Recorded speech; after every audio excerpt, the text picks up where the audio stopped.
ਸਤਿ ਸ਼੍ਰੀ ਅਕਾਲ ਮੈਂ ਪਾਂਚਾਲੀ ਹਮੇਸ਼ਾ ਦੀ ਤਰ੍ਹਾਂ ਐਵਰੀ ਟਿਊਜ਼ਡੇ 11 ਤੋਂ 12 ਤੁਹਾਡਾ ਸਵਾਗਤ ਕਰਦੇ ਹਾਂ ਸਪੈਸ਼ਲ ਸ਼ੋਅ ਡਾਕਟਰ ਰਾਜ ਬੇਂਸ ਦੇ ਨਾਲ ਜਿੱਥੇ ਅਸੀਂ ਡਿਫਰੈਂਟ ਮੁੱਦਿਆਂ ਤੇ ਗੱਲ ਕਰਦੇ ਹਾਂ। ਮੈਂ ਬਿਫੋਰ ਡਾਕਟਰ ਜੀ ਨੂੰ ਮੈਂ ਸਵਾਗਤ ਕਰਾਂ ਉਹਨਾਂ ਨੂੰ ਸ਼ੋਅ 'ਚ ਲੈ ਕੇ ਆਈਏ। ਮੈਂ ਤੁਹਾਨੂੰ ਹਮੇਸ਼ਾ ਕਹਿ ਦਿੰਦਾ ਪਲੀਜ਼ ਆਪਣੀ ਫੀਡਬੈਕ ਦਿਆ ਕਰੋ ਉਹ ਤੁਸੀਂ ਇੰਨਾ ਵੀ ਦੱਸਿਆ ਕਰੋ ਕਿ ਤੁਸੀਂ ਕਿਹੜਾ ਕੋਈ ਸਬਜੈਕਟ ਚਾਹੁੰਦੇ ਹੋ ਕਿ ਅਸੀਂ ਉਹਦੇ ਉੱਪਰ ਗੱਲ ਕਰੀਏ। ਕੋਈ ਵੀ ਬਿਮਾਰੀ ਕਿਸੇ ਵੀ ਤਰ੍ਹਾਂ ਦੀ ਬਿਮਾਰੀ ਤੁਸੀਂ ਮੈਨੂੰ ਦੱਸ ਦਿਆ ਕਰੋ ਅਤੇ ਉਹ ਟੌਪਿਕ ਉੱਪਰ ਅਸੀਂ ਗੱਲ ਕਰਾਂਗੇ ਕਿਉਂਕਿ ਬੜਾ ਫਾਇਦਾ ਹੋ ਜਾਂਦਾ। ਡਾਕਟਰ ਜੀ ਉਹਦਾ ਇਲਾਜ ਦੱਸਦੇ ਨੇ ਹੈਗਾ ਨਹੀਂ ਹੈਗਾ ਕਿ ਤੁਸੀਂ ਕੀ ਕਰਨਾ ਕੀ ਨਹੀਂ ਕਰਨਾ। ਬੜਾ ਇਨਫੋਰਮੇਟਿਵ ਬੜਾ ਐਜੂਕੇਸ਼ਨਲ ਸ਼ੋਅ ਹੁੰਦਾ ਤਾਂ ਮੈਂ ਉਮੀਦ ਰੱਖਦਾ ਕਿ ਤੁਸੀਂ ਸਾਡੇ ਨਾਲ ਆਖਿਰ ਤੱਕ ਜੁੜੇ ਰਹੋਗੇ। ਅਤੇ ਚਲੋ ਮੈਂ ਡਾਕਟਰ ਦਾ ਸਵਾਗਤ ਕਰਕੇ ਅਸੀਂ ਸ਼ੋਅ ਨੂੰ ਅੱਗੇ ਲੈ ਕੇ ਜਾਂਦੇ ਹਾਂ। ਡਾਕਟਰ ਜੀ ਵਾਹਿਗੁਰੂ ਜੀ ਕਾ ਖਾਲਸਾ ਵਾਹਿਗੁਰੂ ਜੀ ਕੀ ਫਤਿਹ। ਵਾਹਿਗੁਰੂ ਜੀ ਕਾ ਖਾਲਸਾ ਵਾਹਿਗੁਰੂ ਜੀ ਕੀ ਫਤਿਹ ਭਾਜੀ। ਡਾਕਟਰ ਜੀ ਮੈਨੂੰ ਬੜਾ ਫਨੀ ਲੱਗਦਾ ਜਦੋਂ ਮੈਂ ਤੁਹਾਨੂੰ ਪੁੱਛਦਾ ਤੁਹਾਡਾ ਕੀ ਹਾਲ ਹੈ। ਮੈਂ ਤਾਂ ਅਪਰੀਸ਼ੀਏਟ ਕਰਦਾ ਵੀ ਮੈਨੂੰ ਵੀ ਕੋਈ ਪੁੱਛ ਲੈਂਦਾ ਕਦੇ ਕਦੇ। ਨੋਰਮਲੀ ਤੁਸੀਂ ਪੁੱਛਦੇ ਹੋ ਲੋਕਾਂ ਨੂੰ ਤੁਹਾਡਾ ਕੀ ਹਾਲ ਹੈ ਕਿੱਦਾਂ ਚੱਲਦੇ ਹੋ। ਹਾਂਜੀ ਹਾਂਜੀ ਪਰ ਮੈਂ ਤੁਹਾਡਾ ਪੁੱਛ ਲੈਣਾ ਚਲੋ ਠੀਕ ਹੈ ਉਹ ਵੀ ਡੀਸੈਂਟ ਹੀ ਹੈ ਇੱਕ ਦੂਜੇ ਦੇ ਹਾਲ ਪਤਾ ਲੱਗਣਾ ਚਾਹੀਦਾ ਹਮੇਸ਼ਾ ਹੀ। ਡਾਕਟਰ ਸਾਹਿਬ ਅੱਜ ਮੁੱਦੇ ਤੇ ਮੈਂ ਪੁੱਛਣ ਤੋਂ ਪਹਿਲਾਂ ਮੇਰੇ ਪਾਸ ਦੋ ਸਵਾਲ ਹੈਗੇ ਜਿੱਦਾਂ ਮੈਂ ਹੁਣੀ ਕਹਿ ਕੇ ਹਟਿਆ ਕਿ ਲੋਕ ਪਹਿਲਾਂ ਰਿੰਗ ਕਰਕੇ ਮੈਨੂੰ ਪੁੱਛ ਲੈਂਦੇ ਨੇ ਕਿ ਪਲੀਜ਼ ਤੁਸੀਂ ਡਾਕਟਰ ਜੀ ਪਾਸ ਗੱਲ ਕਰਿਓ। ਅਤੇ ਉਮੀਦ ਰੱਖਦਾ ਕਿ ਜਿਨ੍ਹਾਂ ਨੇ ਮੈਨੂੰ ਸਵਾਲ ਪੁੱਛਿਆ ਸੀ ਤੁਸੀਂ ਦੇਖਦੇ ਹੋਵੋਗੇ। ਦੇਖੋ ਬਹੁਤ ਤੁਸੀਂ ਘਰ ਬੈਠੇ ਨੂੰ ਤੁਹਾਨੂੰ ਜਵਾਬ ਮਿਲ ਜਾਂਦਾ ਤੁਹਾਨੂੰ ਕਿਸੇ ਡਾਕਟਰ ਨੂੰ ਨਹੀਂ ਮਿਲਣਾ ਪੈਂਦਾ ਕੋਈ ਅਪੋਇੰਟਮੈਂਟ ਨਹੀਂ ਲੈਣੀ ਪੈਂਦੀ। ਐਟਲੀਸਟ ਡਾਕਟਰ ਜੀ ਤੁਹਾਨੂੰ ਦੱਸ ਸਕਦੇ ਨੇ ਕੀ ਬਿਮਾਰੀ ਹੈ ਉਹਦਾ ਕੀ ਹੋ ਸਕਦਾ ਕੀ ਨਹੀਂ ਹੋ ਸਕਦਾ। ਤਾਂ ਉਮੀਦ ਰੱਖਦਾ ਤੁਸੀਂ ਮੇਰਾ ਪ੍ਰੋਗਰਾਮ ਦੇਖੋਗੇ। ਡਾਕਟਰ ਸਾਹਿਬ ਬੜੇ ਲੋਕਾਂ ਦੇ ਨਾ ਪੈਰ ਸੁੱਜ ਜਾਂਦੇ ਨੇ ਉਹਦਾ ਰੀਜ਼ਨ ਕੀ ਹੁੰਦਾ ਅਤੇ ਉਹਦਾ ਖਤਰਾ ਹੈ ਕੁਛ। ਹਾਂਜੀ ਸੋ ਆਪਾਂ ਇਦਾਂ ਦੀ ਜਦੋਂ ਕੋਈ ਕੁਐਸਚਨ ਆਉਂਦਾ ਉਹਦੇ ਮੋਟਾ ਆਪਾਂ ਦੱਸ ਸਕਦੇ ਹਾਂ ਤੇ ਬਾਹਲਾ ਡਿਟੇਲ ਚ ਤਾਂ ਨਹੀਂ ਜਾ ਸਕਦੇ। ਹਾਂਜੀ ਤੇ ਹਾਂਜੀ ਸੋ ਇਹਦੀ ਕੁਛ ਅਲੱਗ ਵਜ੍ਹਾ ਹੋ ਸਕਦੀ ਹੈ ਜਿਹੜੀ ਪੈਰਾਂ 'ਚ ਸੋਜ ਪੈਂਦੀ ਹੈ। ਤੇ ਨੰਬਰ 1 ਤਾਂ ਹੈਗੀ ਆ ਲੋਕੀ ਜਿਹੜੇ ਹਮੇਸ਼ਾ ਬੈਠੇ ਰਹਿੰਦੇ ਇੱਕ ਥਾਂ ਖੜੇ ਰਹਿੰਦੇ ਆ ਉਹਨਾਂ ਦੀ ਮੂਵਮੈਂਟ ਨਹੀਂ ਹੁੰਦੀ ਹੈਗੀ। ਅੱਛਾ ਕਿਉਂਕਿ ਜਦੋਂ ਤੁਸੀਂ ਹਿਲਦੇ ਜੁਲਦੇ ਆ ਤੁਹਾਡੇ ਮਸਲ ਕੰਮ ਕਰਦੇ ਆ ਤੇ ਉਹ ਫਿਰ ਜਿਹੜੀਆਂ ਖੂਨ ਦੀਆਂ ਨਾੜੀਆਂ ਉਹਨਾਂ ਨੂੰ ਪ੍ਰੈਸ ਕਰਦੇ ਆ ਤੇ ਉਹ ਖੂਨ ਚੱਲਦਾ ਰਹਿੰਦਾ ਆ।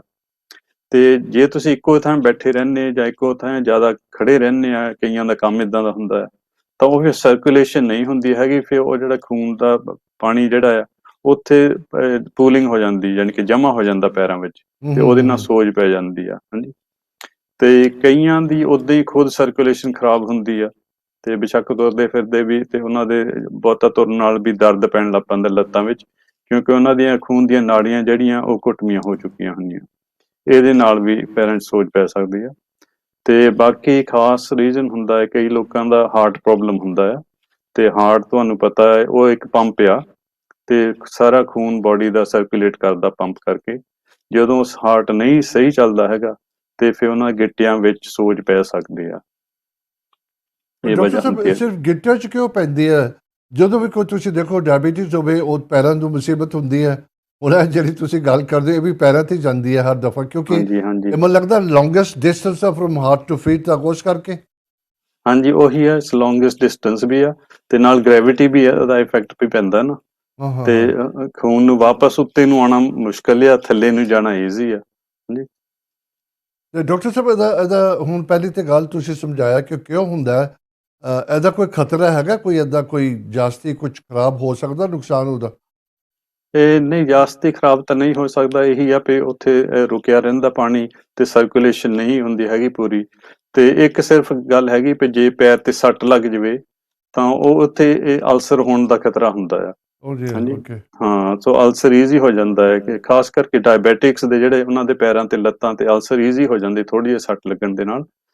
ਤੇ ਉਹ ਫਿਰ ਅਲਸਰ ਜਿਹੜਾ ਥੋੜ੍ਹੇ ਕਿਤੇ ਠੀਕ ਨਹੀਂ ਹੁੰਦਾ ਕਿਉਂਕਿ ਉੱਥੇ ਆਕਸੀਜਨ ਨਹੀਂ ਪੂਰੀ ਪਹੁੰਚਦੀ ਵਿਟਾਮਿਨਸ ਨਹੀਂ ਪੂਰੇ ਪਹੁੰਚਦੇ ਹੈਗੇ ਸਰਕੂਲੇਸ਼ਨ ਇੰਪੇਅਰਡ ਹੁੰਦੀ ਹੈ ਨਾ ਘੱਟ ਸਰਕੂਲੇਸ਼ਨ ਹੁੰਦੀ ਆ ਤੇ ਉਹ ਉੱਥੇ ਫਿਰ ਸਾਰੇ ਜਿਹੜੀ ਖੁਰਾਕ ਚਾਹੀਦੀ ਹੈ ਉਹ ਸੈਲਜ਼ ਨੂੰ ਉੱਥੇ ਪਹੁੰਚਦੀ ਨਹੀਂ ਪੂਰੀ ਤੇ ਉਹ ਫਿਰ ਅਲਸਰ ਜਿਹੜੇ ਥੋੜ੍ਹੇ ਕਿਤੇ ਠੀਕ ਨਹੀਂ ਹੁੰਦੇ ਹੈਗੇ। ਬਹੁਤ ਡਾਕਟਰ ਮਿਹਨਤ ਕਰਨੀ ਪੈਂਦੀ। ਬੜੇ ਜਾਸਤੀ ਸੁੱਜ ਜਾਂਦੇ ਨੇ ਪਰ ਉਹਦੇ ਨਾਲ ਕੋਈ ਤਕਲੀਫ ਨਹੀਂ ਹੈ ਕੋਈ ਦੁੱਖ ਨਹੀਂ ਲੱਗਦਾ ਕੋਈ ਪੇਨ ਨਹੀਂ ਹੁੰਦੀ ਉਹਦੇ ਵਿੱਚ। ਨਹੀਂ ਉੱਦਾਂ ਆਰਡੀਨਰੀ ਜਿਹੜੀ ਸਵੈਲਿੰਗ ਹੁੰਦੀ ਹੈ ਸੋਜ ਪੈਂਦੀ ਉਹਦੇ ਵਿੱਚ ਉੱਦਾਂ ਪੇਨ ਨਹੀਂ ਹੁੰਦਾ। ਪਰ ਡਾਕਟਰ ਸਾਹਿਬ ਸੁਣਿਆ ਇਹਦੇ ਵਿੱਚ ਕਿ ਜੇ ਤੁਸੀਂ ਪੈਰ ਨੂੰ ਜਿੱਦਾਂ ਜੇ ਤੁਸੀਂ ਚੇਅਰ 'ਤੇ ਬੈਠੇ ਹੋ ਕਿਤੇ ਸਟੂਲ 'ਤੇ ਰੱਖ ਕੇ ਬੈਠੋ ਲਿਫਟ ਕਰਕੇ ਪੈਰ ਉਹਦਾ ਫਰਕ ਪੈਂਦਾ ਕੁਛ ਕਿ ਨਹੀਂ। ਹਾਂਜੀ ਦੈਟ ਡੈਫੀਨਿਟਲੀ ਹੈਲਪਸ ਜਿੱਦਾਂ ਆਪਾਂ ਕਹਿੰਦੇ ਪਏ ਗ੍ਰੈਵਿਟੀ ਕਰਕੇ ਹੈ ਨਾ ਥੱਲੇ ਨੂੰ ਜ਼ਿਆਦਾ ਖੂਨ ਜਾਂਦਾ ਉੱਤੇ ਨੂੰ ਨਹੀਂ ਚੜ੍ਹਦਾ। ਸੋ ਜੇ ਤੁਸੀਂ ਆਪਣੀ ਲੱਤ ਸਟੂਲ ਤੇ ਰੱਖੋ ਤੇ ਥੋੜ੍ਹੀ ਜਿਹੀ ਐਲੀਵੇਸ਼ਨ ਕਰੋ ਤੇ ਉਹ ਫਿਰ ਖੂਨ ਈਜ਼ੀਅਰ ਵਾਪਸ ਆਉਂਦਾ ਆ, ਹਾਂਜੀ, ਸਰਕੂਲੇਸ਼ਨ ਪੂਰੀ ਚੱਲਦੀ ਰਹਿੰਦੀ ਆ, ਉਹ ਡੈਫੀਨਿਟਲੀ ਹੈਲਪਸ। ਹਾਂਜੀ, ਤੇ ਇੱਕ ਭਾਜੀ ਲਾਸਟ ਟਾਈਮ ਤੋਂ ਮੈਂ ਥੋੜੀ ਇੱਕ ਗੱਲ ਕਲੀਅਰ ਕਰਨੀ ਚਾਹੁੰਦਾ। ਹਾਂ ਹਾਂ ਤੇ ਕਿਸੇ ਨੇ ਮਾਇਓਮਾ ਬਾਰੇ ਪੁੱਛਿਆ ਸੀ, ਤੇ ਉਹ ਮੈਂ ਬਹੁਤ ਜਲਦੀ ਜਵਾਬ ਦਿੱਤਾ ਸੀਗਾ, ਤੇ ਮੈਂ ਹਾਂਜੀ ਇਹ ਹਾਂਜੀ ਬਾਅਦ ਚ ਮੈਂ ਸੋਚਿਆ ਵੀ ਉਹ ਕਈ ਲੋਕੀ ਫਿਰ ਡਰ ਜਾਂਦੇ ਆ, ਤੇ ਕਿਉਂਕਿ ਆਪਾਂ ਬਹੁਤਾ ਡਿਟੇਲ ਨਹੀਂ ਜਾ ਸਕਦੇ। ਸੋ ਮਾਇਓਮਾ ਜਿਹੜਾ ਇਹ ਵੀ ਅਲੱਗ-ਅਲੱਗ ਤਰ੍ਹਾਂ ਦਾ ਹੁੰਦਾ, ਹਮ, ਤੇ ਜਿਹੜਾ ਕਾਮਨ ਹੁੰਦਾ ਹੈ ਉਹ ਹੁੰਦਾ ਹੈ ਬੱਚੇਦਾਨੀ ਵਿੱਚ ਮਾਇਓਮਾ, ਉਹਨੂੰ ਫਾਈਬਰੋਇਡ ਕਹਿੰਦੇ ਆ, ਤੇ ਅੱਛਾ ਉਹਦਾ ਐਕਚੁਅਲੀ ਖਤਰਾ ਨਹੀਂ ਕੋਈ ਵੀ ਹੁੰਦਾ, ਨਾ ਹੀ ਉਹ ਕੈਂਸਰਸ ਹੁੰਦਾ ਨੋਰਮਲੀ। ਹਾਂ ਹਾਂ ਤੇ ਉਹ ਨੋਰਮਲੀ ਏਦਾਂ ਵੀ ਜੇ ਉਹ ਚ ਬਲੀਡਿੰਗ ਹੋਵੇ ਤਾਂ ਥੋੜਾ ਜਿਹਾ ਖਤਰਾ ਹੁੰਦਾ ਹੈ, ਪਰ ਉਦਾਂ ਕਈ ਸਾਲ ਉਹ ਜਿਹੜੇ ਮਾਇਓਮਾ ਹੁੰਦੇ ਬੱਚੇਦਾਨੀ ਚ ਉਹ ਚੱਲਦੇ ਰਹਿੰਦੇ ਆ, ਉਹਨਾਂ ਦਾ ਕੋਈ ਪ੍ਰੋਬਲਮ ਨਹੀਂ ਆਉਂਦਾ ਹੈਗਾ। ਤੇ ਜ਼ਿਆਦਾ ਇਹ ਲੇਟ ਉਮਰ ਵਿੱਚ ਆਉਂਦੇ ਆ ਜਦੋਂ ਮੈਨੋਪੌਜ਼ ਹੁੰਦਾ ਹੈ, ਸੋ ਇਹਦਾ ਕੋਈ ਖਤਰਾ ਨਹੀਂ ਹੈਗਾ। ਜਿਹੜੇ ਖਤਰੇ ਵਾਲੇ ਹੁੰਦੇ ਮਾਇਓਮਾ ਉਹ ਅਲੱਗ ਹੁੰਦੇ ਆ। ਪਰ ਇਹਦੇ ਕਿਉਂ ਹੁੰਦਾ ਡਾਕਟਰ ਸਾਹਿਬ? ਕੋਈ ਕਮੀ ਹੈ, ਡਾਈਟ ਹੈ, ਕਿ ਕੀ ਹਿਸਾਬ ਹੁੰਦਾ ਇਹਦਾ? ਨਹੀਂ, ਇਹਦਾ ਦੇਖੋ ਕੋਜ਼ ਜੇ ਤੁਸੀਂ ਆਪਣੇ ਜੀਪੀ ਨੂੰ ਪੁੱਛੋ, ਕੋਜ਼ ਅਨਨੋਨ ਆ, ਤੇ ਹਮ, ਖਾਸ ਕਰਕੇ ਉਹਨਾਂ ਦਾ ਇਹੀ ਸੋਚ ਹੁੰਦੀ ਆ ਵੀ ਕਿਉਂਕਿ ਲੇਟ ਇਨ ਲਾਈਫ ਆਉਂਦੇ ਆ, ਇਹ ਹੁੰਦੇ ਵੀ ਜਿਹੜਾ ਈਸਟਰੋਜਨ ਪ੍ਰੋਜੈਸਟਰੋਨ ਜਿਹਦੇ ਬਾਰੇ ਆਪਾਂ ਅੱਜ ਗੱਲ ਕਰਨੀ ਆ, ਤੇ ਉਹਦਾ ਇੰਬੈਲੈਂਸ ਹੋ ਜਾਂਦਾ ਹੈ। ਹਾਂਜੀ, ਸੋ ਈਸਟਰੋਜਨ ਜਦੋਂ ਘਟ ਜਾਂਦੀ ਆ, ਤੇ ਉਹ ਫਿਰ ਬੋਡੀ ਉਹ ਕਹਿੰਦੇ ਵੀ ਟਿਊਮਰ ਪ੍ਰੋਡਿਊਸ ਕਰਨ ਲੱਗ ਪੈਂਦੀ ਆ, ਬੱਚੇਦਾਨੀ ਚ ਖਾਸ। ਡਾਕਟਰ ਸਾਹਿਬ ਸਵਾਲ ਨਹੀਂ ਹੈਗਾ, ਲੇਕਿਨ ਕਿਉਂਕਿ ਅਸੀਂ ਪਹਿਲਾਂ ਦੀ ਸੋਚ ਦੀ ਗੱਲ ਕਰਦੇ ਸੀਗੇ, ਤੇ ਉਹਦੇ ਕਰਕੇ ਮੇਰੇ ਦਿਮਾਗ 'ਚ ਗੱਲ ਆਈ ਹੈ ਕਿ ਜਦੋਂ ਤੁਹਾਡੀ ਵੱਡੀ ਉਮਰ ਹੁੰਦੀ ਹੈ, ਅਦੋਂ ਕਿ ਯੰਗਸਟਰ ਨੂੰ ਫਰਕ ਪੈਂਦਾ ਕਿ ਨਹੀਂ ਪੈਂਦਾ, ਤੁਸੀਂ ਲੱਤ ਨੂੰ ਕ੍ਰੋਸ ਕਰਕੇ ਨਹੀਂ ਬੈਠਣਾ ਚਾਹੀਦਾ, ਕਿਉਂਕਿ ਬਲੱਡ ਦੀ ਸਪਲਾਈ ਨੂੰ ਸਟਾਪ ਕਰਦਾ ਹੈ। ਉਹ ਵੀ ਕੋਈ ਭੈੜੀ ਚੀਜ਼ ਹੈਗੀ ਉਹ? ਹਾਂਜੀ, ਜੇ ਇੱਕ ਲੱਤ ਦੂਜੇ ਦੀ ਲੱਤ ਉੱਤੇ ਰੱਖ ਕੇ ਬੈਠੋ ਨਾ, ਤੇ ਉਹ ਫਿਰ ਡੈਫੀਨਿਟਲੀ ਇਫੈਕਟ ਪੈਂਦਾ ਹੈ, ਕਿਉਂਕਿ ਨਾੜਾਂ ਤੇ ਪ੍ਰੈਸ਼ਰ ਪੈ ਜਾਂਦਾ ਹੈ। ਬਿਲਕੁਲ। ਹਾਂਜੀ, ਸੋ ਸਰਕੂਲੇਸ਼ਨ ਘਟ ਜਾਂਦੀ ਹੈ, ਇਸੇ ਕਰਕੇ ਤੁਸੀਂ ਡੋਂਟ ਕ੍ਰੋਸ ਯੋਰ ਲੈਗਸ ਇੱਦਾਂ ਹੀ ਕਹਿੰਦੇ ਹੁੰਦੇ ਆ, ਹਾਂਜੀ, ਜਦੋਂ ਬੈਠਣ ਚੇਅਰ ਤੇ। ਚਲੋ, ਉਮੀਦ ਰੱਖਦਾ ਜਿਨ੍ਹਾਂ ਨੇ ਮੈਂ ਸਵਾਲ ਪੁੱਛਿਆ ਸੀ ਡਾਕਟਰ ਨੇ ਜਵਾਬ ਦਿੱਤਾ। ਬਾਕੀ ਜੇ ਤੁਸੀਂ ਫਿਰ ਵੀ ਗੱਲ ਕਰਨੀ ਚਾਹੁੰਦੇ ਡਾਕਟਰ ਨਾਲ 1 to 1, ਪਲੀਜ਼ ਤੁਸੀਂ ਕਾਲ ਕਰੋ 0121 551 1001 ਦੇ ਉੱਪਰ ਤੁਸੀਂ ਕਾਲ ਕਰੋ। Monday, Wednesday, Friday between 10 and 11 ਜਦੋਂ ਸਾਡਾ ਕਾਲ ਸੈਂਟਰ ਤੁਸੀਂ ਕਾਲ ਕਰਦੇ ਹੋ, ਤੁਹਾਨੂੰ ਡਾਕਟਰ ਜੀ ਦਾ ਨੰਬਰ ਦਿੱਤਾ ਜਾਏਗਾ। ਓਨਲੀ 3 ਦਿਨ, ਸੋਮਵਾਰ, ਬੁੱਧਵਾਰ ਤੇ ਫਰਾਈਡੇ ਤੁਸੀਂ ਕਾਲ ਕਰ ਸਕਦੇ ਬਿਟਵੀਨ 10 and 11। ਅਗਰ ਤੁਹਾਨੂੰ ਪ੍ਰਿਸਕ੍ਰਿਪਸ਼ਨ ਚਾਹੀਦੀ ਹੈ, ਉਹਦਾ ਡਿਫਰੈਂਟ ਨੰਬਰ ਹੈ, ਉਹ ਵੀ ਸੇਮ ਡੇ 'ਚ ਕਾਲ ਕਰਨਾ, ਮੰਡੇ, ਵੈਨਸਡੇ, ਫਰਾਈਡੇ, ਉਹ 4 ਤੋਂ 5।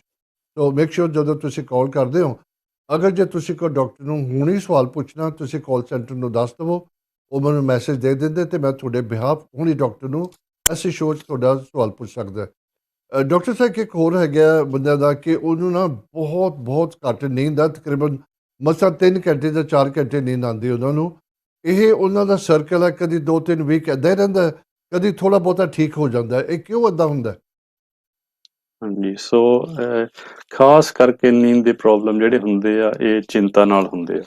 ਹਾਂਜੀ, ਜੇ ਕੋਈ ਨਾ ਕੋਈ ਚਿੰਤਾ ਕਰੀ ਜਾਣੀ ਆਪਣੇ ਫੈਮਿਲੀ ਮੈਂਬਰ ਬਾਰੇ ਜਾਂ ਜੋਬ ਬਾਰੇ, ਬਿਜ਼ਨਸ ਬਾਰੇ, ਕੋਈ ਨਾ ਕੋਈ ਦਿਮਾਗ ਤੇ ਜਦੋਂ ਪ੍ਰੈਸ਼ਰ ਰਹਿੰਦਾ ਆ, ਤੇ ਫਿਰ ਨੀਂਦ ਆਟੋਮੈਟਿਕਲੀ ਘਟ ਜਾਂਦੀ ਆ ਜੀ। ਜਦੋਂ ਤੁਸੀਂ ਰਿਲੈਕਸ ਹੁੰਦੇ ਆ ਤਾਂ ਨੀਂਦ ਵਧੀਆ ਹੁੰਦੀ ਆ। ਸੋ ਮੇਨ ਕੋਜ਼ ਤਾਂ ਇਹੀ ਹੁੰਦਾ ਜੀ, ਨੀਂਦ ਦਾ। ਡਾਕਟਰ ਸਾਹਿਬ ਹੁਣ ਇਹਦਾ ਤਾਂ ਇਲਾਜ ਨਾ ਹੋਇਆ, ਉੱਥੇ ਕਿਹੜਾ ਸੋਚ ਲੱਗੀ ਕਿ ਮੈਂ ਹੁਣ ਸੋਚਣਾ ਬੰਦ ਕਰਦਾ ਤੇ ਮੈਂ ਸੌਂ ਜਾਣਾ ਹੈ। ਇਹ ਬੜਾ ਮੁਸ਼ਕਿਲ ਹੈ, ਕਹਿਣਾ ਬੜਾ ਸਖੱਲਾ ਹੈ, ਕਿਉਂਕਿ ਹਾਂਜੀ, ਬਿਲਕੁਲ। ਕਈ ਦਫਾ ਚਿੰਤਾ ਵੀ ਨਾ ਹੋਵੇ। ਕਈ ਬੰਦੇ ਹੈਗੇ ਨੇ, ਹਾਂ, ਜਿੱਦਾਂ ਮੇਰਾ ਥੋੜਾ ਮਾਈਂਡ ਬਹੁਤ ਐਕਟਿਵ ਹੈਗਾ, ਤੇ ਹਾਂਜੀ। ਬੜਾ ਉਹ ਚੱਲਦਾ ਉਹਨੂੰ ਸੌਣ ਨੂੰ ਟਾਈਮ ਲੱਗਦਾ। ਇਹ ਵੀ ਕੁਝ ਹੋ ਸਕਦਾ ਇਹਦਾ ਰੀਜ਼ਨ? ਹਾਂਜੀ, ਇਹ ਤਾਂ ਇਹੀ ਹੈ ਵੀ ਸ਼ਾਮ ਨੂੰ ਤੁਸੀਂ ਰਿਲੈਕਸੇਸ਼ਨ ਕਰੋ, ਹਨਾ। ਜਦੋਂ ਵੀ ਤੁਸੀਂ ਕੁਛ ਨਾ ਕੋਈ ਲਾਈਕ ਕਰਦੇ ਕੰਮ, ਜਿਹਦੇ ਨਾਲ ਤੁਹਾਡਾ ਰਿਲੈਕਸੇਸ਼ਨ ਹੁੰਦਾ, ਜੇ ਤੁਸੀਂ ਫਿਲਮ ਦੇਖਣੀ ਲਾਈਕ ਕਰਦੇ, ਕੋਈ ਰਿਲੈਕਸਿੰਗ ਜਿਹੀ ਫਿਲਮ ਜਾਂ ਰਿਲੈਕਸਿੰਗ ਜਾਂ ਕੋਈ ਮਿਊਜ਼ਿਕ ਸੁਣਨਾ ਲਾਈਕ ਕਰਦੇ ਆ, ਤੇ ਤੁਸੀਂ ਕੋਸ਼ਿਸ਼ ਕਰੋ ਸ਼ਾਮ ਨੂੰ ਰਿਲੈਕਸੇਸ਼ਨ ਕਰਨ ਦੀ। ਕੋਈ ਏਦਾਂ ਦੀ ਐਕਟੀਵਿਟੀ ਨਾ ਕਰੋ ਜਿੱਥੇ ਤੁਹਾਡਾ ਦਿਮਾਗ ਦੌੜਨਾ ਹੈ, ਹਾਂਜੀ, ਤੇ ਰਿਲੈਕਸ ਕਰੋ ਦਿਮਾਗ ਨੂੰ, ਤੇ ਨੀਂਦ ਸੋਹਣੀ ਆਏਗੀ। ਤੇ ਪਰ ਸਾਡੇ ਕੋਲ ਕਈ ਦਵਾਈਆਂ ਵੀ ਹੈਗੀਆਂ ਹੋਮਿਓਪੈਥੀ ਵਿੱਚ ਜਿਹੜੀਆਂ ਤੁਹਾਨੂੰ ਰਿਲੈਕਸ ਕਰਨਗੀਆਂ, ਹਾਂਜੀ, ਤੇ ਉਹ ਨੌਕਆਊਟ ਤਾਂ ਨਹੀਂ ਹੈਗੀਆਂ। ਜਿੱਦਾਂ ਤੁਹਾਨੂੰ ਸਲੀਪਿੰਗ ਟੈਬਲੇਟ ਦਿੰਦੇ, ਉਹਨਾਂ ਨੌਕਆਊਟ ਹੋ ਜਾਂਦਾ ਬੰਦਾ, ਤੇ ਕਈਆਂ ਤੇ ਉਹ ਵੀ ਨਹੀਂ ਕੰਮ ਕਰਦੇ। ਪਰ ਉੱਦਾਂ ਸਾਡੇ ਕੋਲ ਦਵਾਈਆਂ ਹੈਗੀਆਂ ਕਾਫੀ ਹੋਮਿਓਪੈਥੀ ਵਿੱਚ, ਜਿਹੜੀਆਂ ਬੋਡੀ ਨੂੰ ਤੇ ਮਾਈਂਡ ਨੂੰ ਰਿਲੈਕਸ ਕਰਦੀਆਂ। ਪਰ ਭਾਜੀ ਜਿਹੜੇ ਟ੍ਰੈਂਕੁਲਾਈਜ਼ਰ ਦਿੰਦੇ ਨੇ, ਇਹ ਸਹੀ ਨਹੀਂ ਹੁੰਦਾ, ਬਿਕੋਜ਼ ਬੰਦਿਆਂ ਨੂੰ ਉਹਦੀ ਆਦਤ ਪੈ ਜਾਂਦੀ ਹੈ। ਫਿਰ ਥੋੜਾ ਸਮਾਂ ਆਉਂਦਾ ਕਿ ਉਹ ਜਿਹੜੀ ਟ੍ਰੈਂਕੁਲਾਈਜ਼ਰ ਦੀ ਡੋਜ਼ ਦਿੱਤੀ ਉਹ ਕੰਮ ਨਹੀਂ ਕਰਦੀ, ਫਿਰ ਡਾਕਟਰ ਨੇ ਹੋਰ ਵਧਾਈ ਦੇਣੀ ਹੈ। ਉਹ ਤਾਂ ਫਿਰ ਤੁਸੀਂ ਉਹਦੇ ਤੇ ਡਿਪੈਂਡ ਕਰਨਾ ਸ਼ੁਰੂ ਕਰ ਦਿੰਦੇ ਹੋ। ਹਾਂਜੀ, ਹਾਂਜੀ, ਉਹ ਇੱਕ ਤਰ੍ਹਾਂ ਦਾ ਨਸ਼ਾ ਹੁੰਦਾ ਹੈ, ਤੇ ਉਹ ਨਸ਼ਾ ਫਿਰ ਲੱਗ ਜਾਂਦਾ ਤੁਹਾਨੂੰ। ਤੇ ਸਲੀਪਿੰਗ ਟੈਬਲੇਟਸ ਤੇ ਫਿਰ ਤੁਸੀਂ ਉਹ ਲੈਣੀ ਹੀ ਪੈਂਦੀ, ਸਲੀਪਿੰਗ ਟੈਬਲੇਟ ਤੁਸੀਂ ਛੱਡ ਨਹੀਂ ਸਕਦੇ। ਤੇ ਜਿੱਦਾਂ ਤੁਸੀਂ ਕਹਿੰਦੇ ਇੱਕ ਜੇ ਕੰਮ ਕਰਨ ਤੋਂ ਹਟ ਪਵੇ ਫਿਰ ਉਹ ਜਾਂ ਡੋਜ਼ ਸਟਰੋਂਗ ਕਰ ਦਿੰਦੇ ਆ ਜਾਂ ਹੋਰ ਅਲੱਗ ਸਟਰੋਂਗਰ ਟੈਬਲੇਟ ਤੁਹਾਨੂੰ ਦੇ ਦਿੰਦੇ ਆ। ਤੇ ਇਹ ਕੋਈ ਇਲਾਜ ਨਹੀਂ ਹੈਗਾ, ਇਹ ਤਾਂ ਵੀ ਟੈਂਪਰੇਰੀ ਜਿਹਾ ਤੁਹਾਡਾ ਕੰਮ ਆ। ਹਾਂਜੀ ਚਲੋ ਡਾਕਟਰ ਸਾਹਿਬ, 2 ਸਵਾਲ ਸੀ, ਮੈਂ ਫਿਰ ਕਹਿ ਦਿੰਦਾ ਅਸੀਂ ਆਪਣਾ ਮੁੱਦਾ ਗੱਲ ਕਰਨ ਤੋਂ ਪਹਿਲਾਂ ਜਿਹੜਾ ਟੌਪਿਕ ਅਸੀਂ ਗੱਲ ਕਰਨੀ ਹੈ, ਪਲੀਜ਼ ਕਿਸੇ ਤਰ੍ਹਾਂ ਵੀ ਤੁਹਾਨੂੰ ਸਵਾਲ ਹੈਗਾ ਕਾਲ ਕਰੋ 0121 551 1001, ਜੋ ਨੰਬਰ ਸਕਰੀਨ ਉੱਪਰ ਆ ਰਿਹਾ। ਜਿਸ ਤਰ੍ਹਾਂ ਦਾ ਵੀ ਸਵਾਲ, ਕੁਝ ਵੀ ਤੁਹਾਨੂੰ ਸਵਾਲ ਹੈਗਾ, ਕੋਈ ਨਾ ਕੋਈ ਤਰ੍ਹਾਂ ਦੀ ਬਿਮਾਰੀ ਹੁੰਦੀ ਹੈ ਇਨਸਾਨ ਨੂੰ, don't leave it for to late. ਜਦੋਂ ਵੀ ਕੁਝ ਹੁੰਦਾ, ਉਹਦੇ ਸਿੰਪਟਮ ਹੁੰਦੇ ਆ, ਤੁਸੀਂ ਪਤਾ ਕਰਕੇ ਉਹਦਾ ਇਲਾਜ ਸ਼ੁਰੂ ਕਰੋ। ਜਦੋਂ ਜ਼ਿਆਦਾ ਵੱਧ ਜਾਂਦੀ ਹੈ ਫਿਰ ਜ਼ਰਾ ਤਕਲੀਫ ਹੁੰਦੀ ਹੈ, ਉਹਨੂੰ ਠੀਕ ਕਰਨ ਦੇ ਵਿੱਚ ਉਹ ਵੀ ਡਾਕਟਰ ਜੀ ਕਨਫਰਮ ਕਰਨਗੇ। ਤੇ ਡਾਕਟਰ ਜੀ ਅੱਜ ਕਿਹੜੇ ਮੁੱਦੇ ਤੇ ਗੱਲ ਕਰ ਰਹੇ ਅੱਜ? ਹਾਂਜੀ ਭਾਜੀ, ਅੱਜ ਦਾ ਮੁੱਦਾ ਹੈਗਾ ਮੈਨੋਪੌਜ਼ ਤੇ ਇਹ ਵੀ ਮੈਨੋਪੌਜ਼। ਹਾਂਜੀ, ਸੋ ਕੁਝ ਲੇਡੀਜ਼ ਵੱਲੋਂ ਆਇਆ ਸੀਗਾ ਸੁਜੈਸਸ਼ਨ ਵੀ ਮੈਨੋਪੌਜ਼ ਤੇ ਫੇਰ ਕਰੋ, ਕਿਉਂਕਿ ਆਪਾਂ ਪਹਿਲਾਂ ਥੋੜਾ ਜਿਹਾ ਟੱਚ ਕੀਤਾ ਸੀ ਤੇ ਉਹ ਕਹਿੰਦੇ ਥੋੜਾ ਜਿਹਾ ਦੁਬਾਰਾ ਫੇਰ ਦੱਸੋ। ਤੇ ਪਹਿਲਾਂ ਮੈਂ ਮਾੜੀ ਜਿਹੀ ਇੱਕ ਗੱਲ ਕਹਿਣੀ ਚਾਹੁੰਦਾ ਵੀ ਜਿਹੜੇ ਆਪਾਂ ਨੰਬਰ ਦਿੱਤੇ ਹੋ ਹਨ ਪੇਸ਼ੈਂਟਸ ਨੂੰ ਫੋਨ ਕਰਨ ਲਈ, ਤੇ ਉਹਨਾਂ ਦੇ ਅਲੱਗ-ਅਲੱਗ ਟਾਈਮ ਹੈਗੇ ਦੋਨੇ ਨੰਬਰਾਂ ਦੇ, ਤੇ ਪਲੀਜ਼ ਉਸ ਟਾਈਮ ਵਿਚਕਾਰ ਤੁਸੀਂ ਫੋਨ ਕਰਿਆ ਕਰੋ, ਕਿਉਂਕਿ ਬਹੁਤ ਹੀ ਲੋਕੀ ਹੋਰ ਟਾਈਮ ਤੇ ਫੋਨ ਕਰਦੇ ਰਹਿੰਦੇ ਆ ਤੇ ਉਦੋਂ ਫਿਰ ਉਹ ਲਾਈਨ ਬੰਦ ਹੋ ਜਾਂਦੀ ਆ ਤੇ ਫਿਰ ਕਹਿੰਦੇ ਡਾਕਟਰ ਫੋਨ ਨਹੀਂ ਚੁੱਕਦਾ ਹੈਗਾ। ਸੋ ਜਿੱਦਾਂ ਟਾਈਮ ਦਿੱਤੇ ਹੋ ਆ ਜਿਹੜੇ ਨੰਬਰ ਦੇ, ਪਲੀਜ਼ ਉਸ ਟਾਈਮ ਦੇ ਵਿੱਚ ਉਸ ਨੰਬਰ ਤੇ ਫੋਨ ਕਰਿਆ ਕਰੋ ਤੇ ਤੁਹਾਡੀ ਕਾਲ ਲੱਗ ਜਾਇਆ ਕਰੇਗੀ। ਜੇ ਨਹੀਂ ਵੀ ਲੱਗਦੀ ਫਿਰ ਮਿਸ ਕਾਲ ਆ ਜਾਂਦੀ ਫਿਰ ਅਸੀਂ ਤੁਹਾਨੂੰ। ਬੜਾ ਇੰਟਰਸਟਿੰਗ ਗੱਲ ਦੱਸੀ, ਕਿਉਂਕਿ ਜਿੱਦਾਂ ਤੁਸੀਂ ਟਾਈਮ ਦਿੱਤਾ ਹੋਇਆ ਨੰਬਰਾਂ ਦੇ ਉੱਪਰ, ਉਹ ਥੋੜੀ ਸਰਜਰੀ ਬੈਠਦੀ ਹੈ 1 ਘੰਟੇ ਲਈ, ਤੁਸੀਂ ਉਸੇ ਟਾਈਮ ਦੇ ਉੱਪਰ ਆਨਸਰ ਕਰੋਗੇ, ਉਦੋਂ ਅੱਗੇ ਪਿੱਛੇ ਨਹੀਂ ਕਰ ਸਕਦੇ। ਹਾਂਜੀ, ਦੈਟਸ ਰਾਈਟ, ਐਗਜ਼ੈਕਟਲੀ। ਬਹੁਤ ਚੰਗੀ, ਵੈਰੀ ਨਾਈਸ ਡਾਕਟਰ, ਐਟਲੀਸਟ ਲੋਕਾਂ ਨੂੰ ਪਤਾ ਲੱਗ ਗਿਆ। ਜੇ ਨਹੀਂ ਪਤਾ ਪਲੀਜ਼ ਪ੍ਰੋਗਰਾਮ ਦੇਖਿਆ ਕਰੋ। ਹਮੇਸ਼ਾ ਮੈਂ ਬਾਰ-ਬਾਰ ਰਿਪੀਟ ਵੀ ਕਰਦਾ ਹੁੰਦਾ, ਨਾ ਕਿ ਤੁਹਾਡਾ ਟਾਈਮ ਵੇਸਟ ਹੋਵੇ, ਨਾ ਡਾਕਟਰ ਦਾ ਟਾਈਮ ਵੇਸਟ ਹੋਵੇ, ਨਾ ਤੁਸੀਂ ਇੱਦਾਂ ਸੋਚੋ ਕਿ ਡਾਕਟਰ ਜੀ ਸਾਡਾ ਫੋਨ ਨਹੀਂ ਚੱਕਦੇ। ਇਹ ਨਹੀਂ ਹੁੰਦਾ ਕਿ ਡਾਕਟਰ ਜਿਹੜੇ ਟਾਈਮ ਤੇ ਬੈਠਦੇ ਉਸੇ ਟਾਈਮ ਤੇ ਫੋਨ ਆਨਸਰ ਕਰਨਗੇ 10 to 11 Monday Wednesday Friday. Doctor time ਤੇ ਸੇਮ ਹੀ ਹੈ ਨਾ, ਤੁਸੀਂ ਚੇਂਜ ਨਹੀਂ ਨਾ ਕੀਤਾ? ਨਹੀਂ ਜੀ, ਉਹ ਸਵੇਰ ਦਾ ਟਾਈਮ 10 to 11 ਨੇ, ਜਿਨ੍ਹਾਂ ਨੇ ਜਾਂ ਕੋਈ ਸਲਾਹ ਲੈਣੀ ਹੁੰਦੀ ਆ ਜਾਂ ਪਹਿਲੀ ਵਾਰੀ ਅਪਾਇੰਟਮੈਂਟ ਬਣਾਉਣੀ ਹੁੰਦੀ ਆ, ਤੇ ਜਿਹੜੇ ਇੱਕ ਵਾਰੀ ਦਵਾਈ ਲਏ ਚੈੱਕ ਹੋਏ ਹੁੰਦੇ ਆ ਤੇ ਉਹਨੇ ਦੁਬਾਰਾ ਲੈਣੀ ਹੁੰਦੀ, ਉਹਨਾਂ ਲਈ ਹੈਗਾ 4 ਤੋਂ 6 ਤਾਈਂ। 4 ਤੋਂ 6 ਉਹ ਤੱਕ ਅਲੱਗ 2 ਨੰਬਰ ਘੰਟੇ ਆ। ਹੈ? ਹਾਂ, ਪਰ ਉਹ ਅਲੱਗ ਨੰਬਰ ਆ। ਬਿਲਕੁਲ, ਹਾਂਜੀ ਠੀਕ ਹੈ ਜੀ। ਡਾਕਟਰ ਸਾਹਿਬ ਮੈਨੋਪੌਜ਼ ਤੇ ਗੱਲ ਕਰ ਰਹੇ ਸੀਗੇ ਅੱਜ।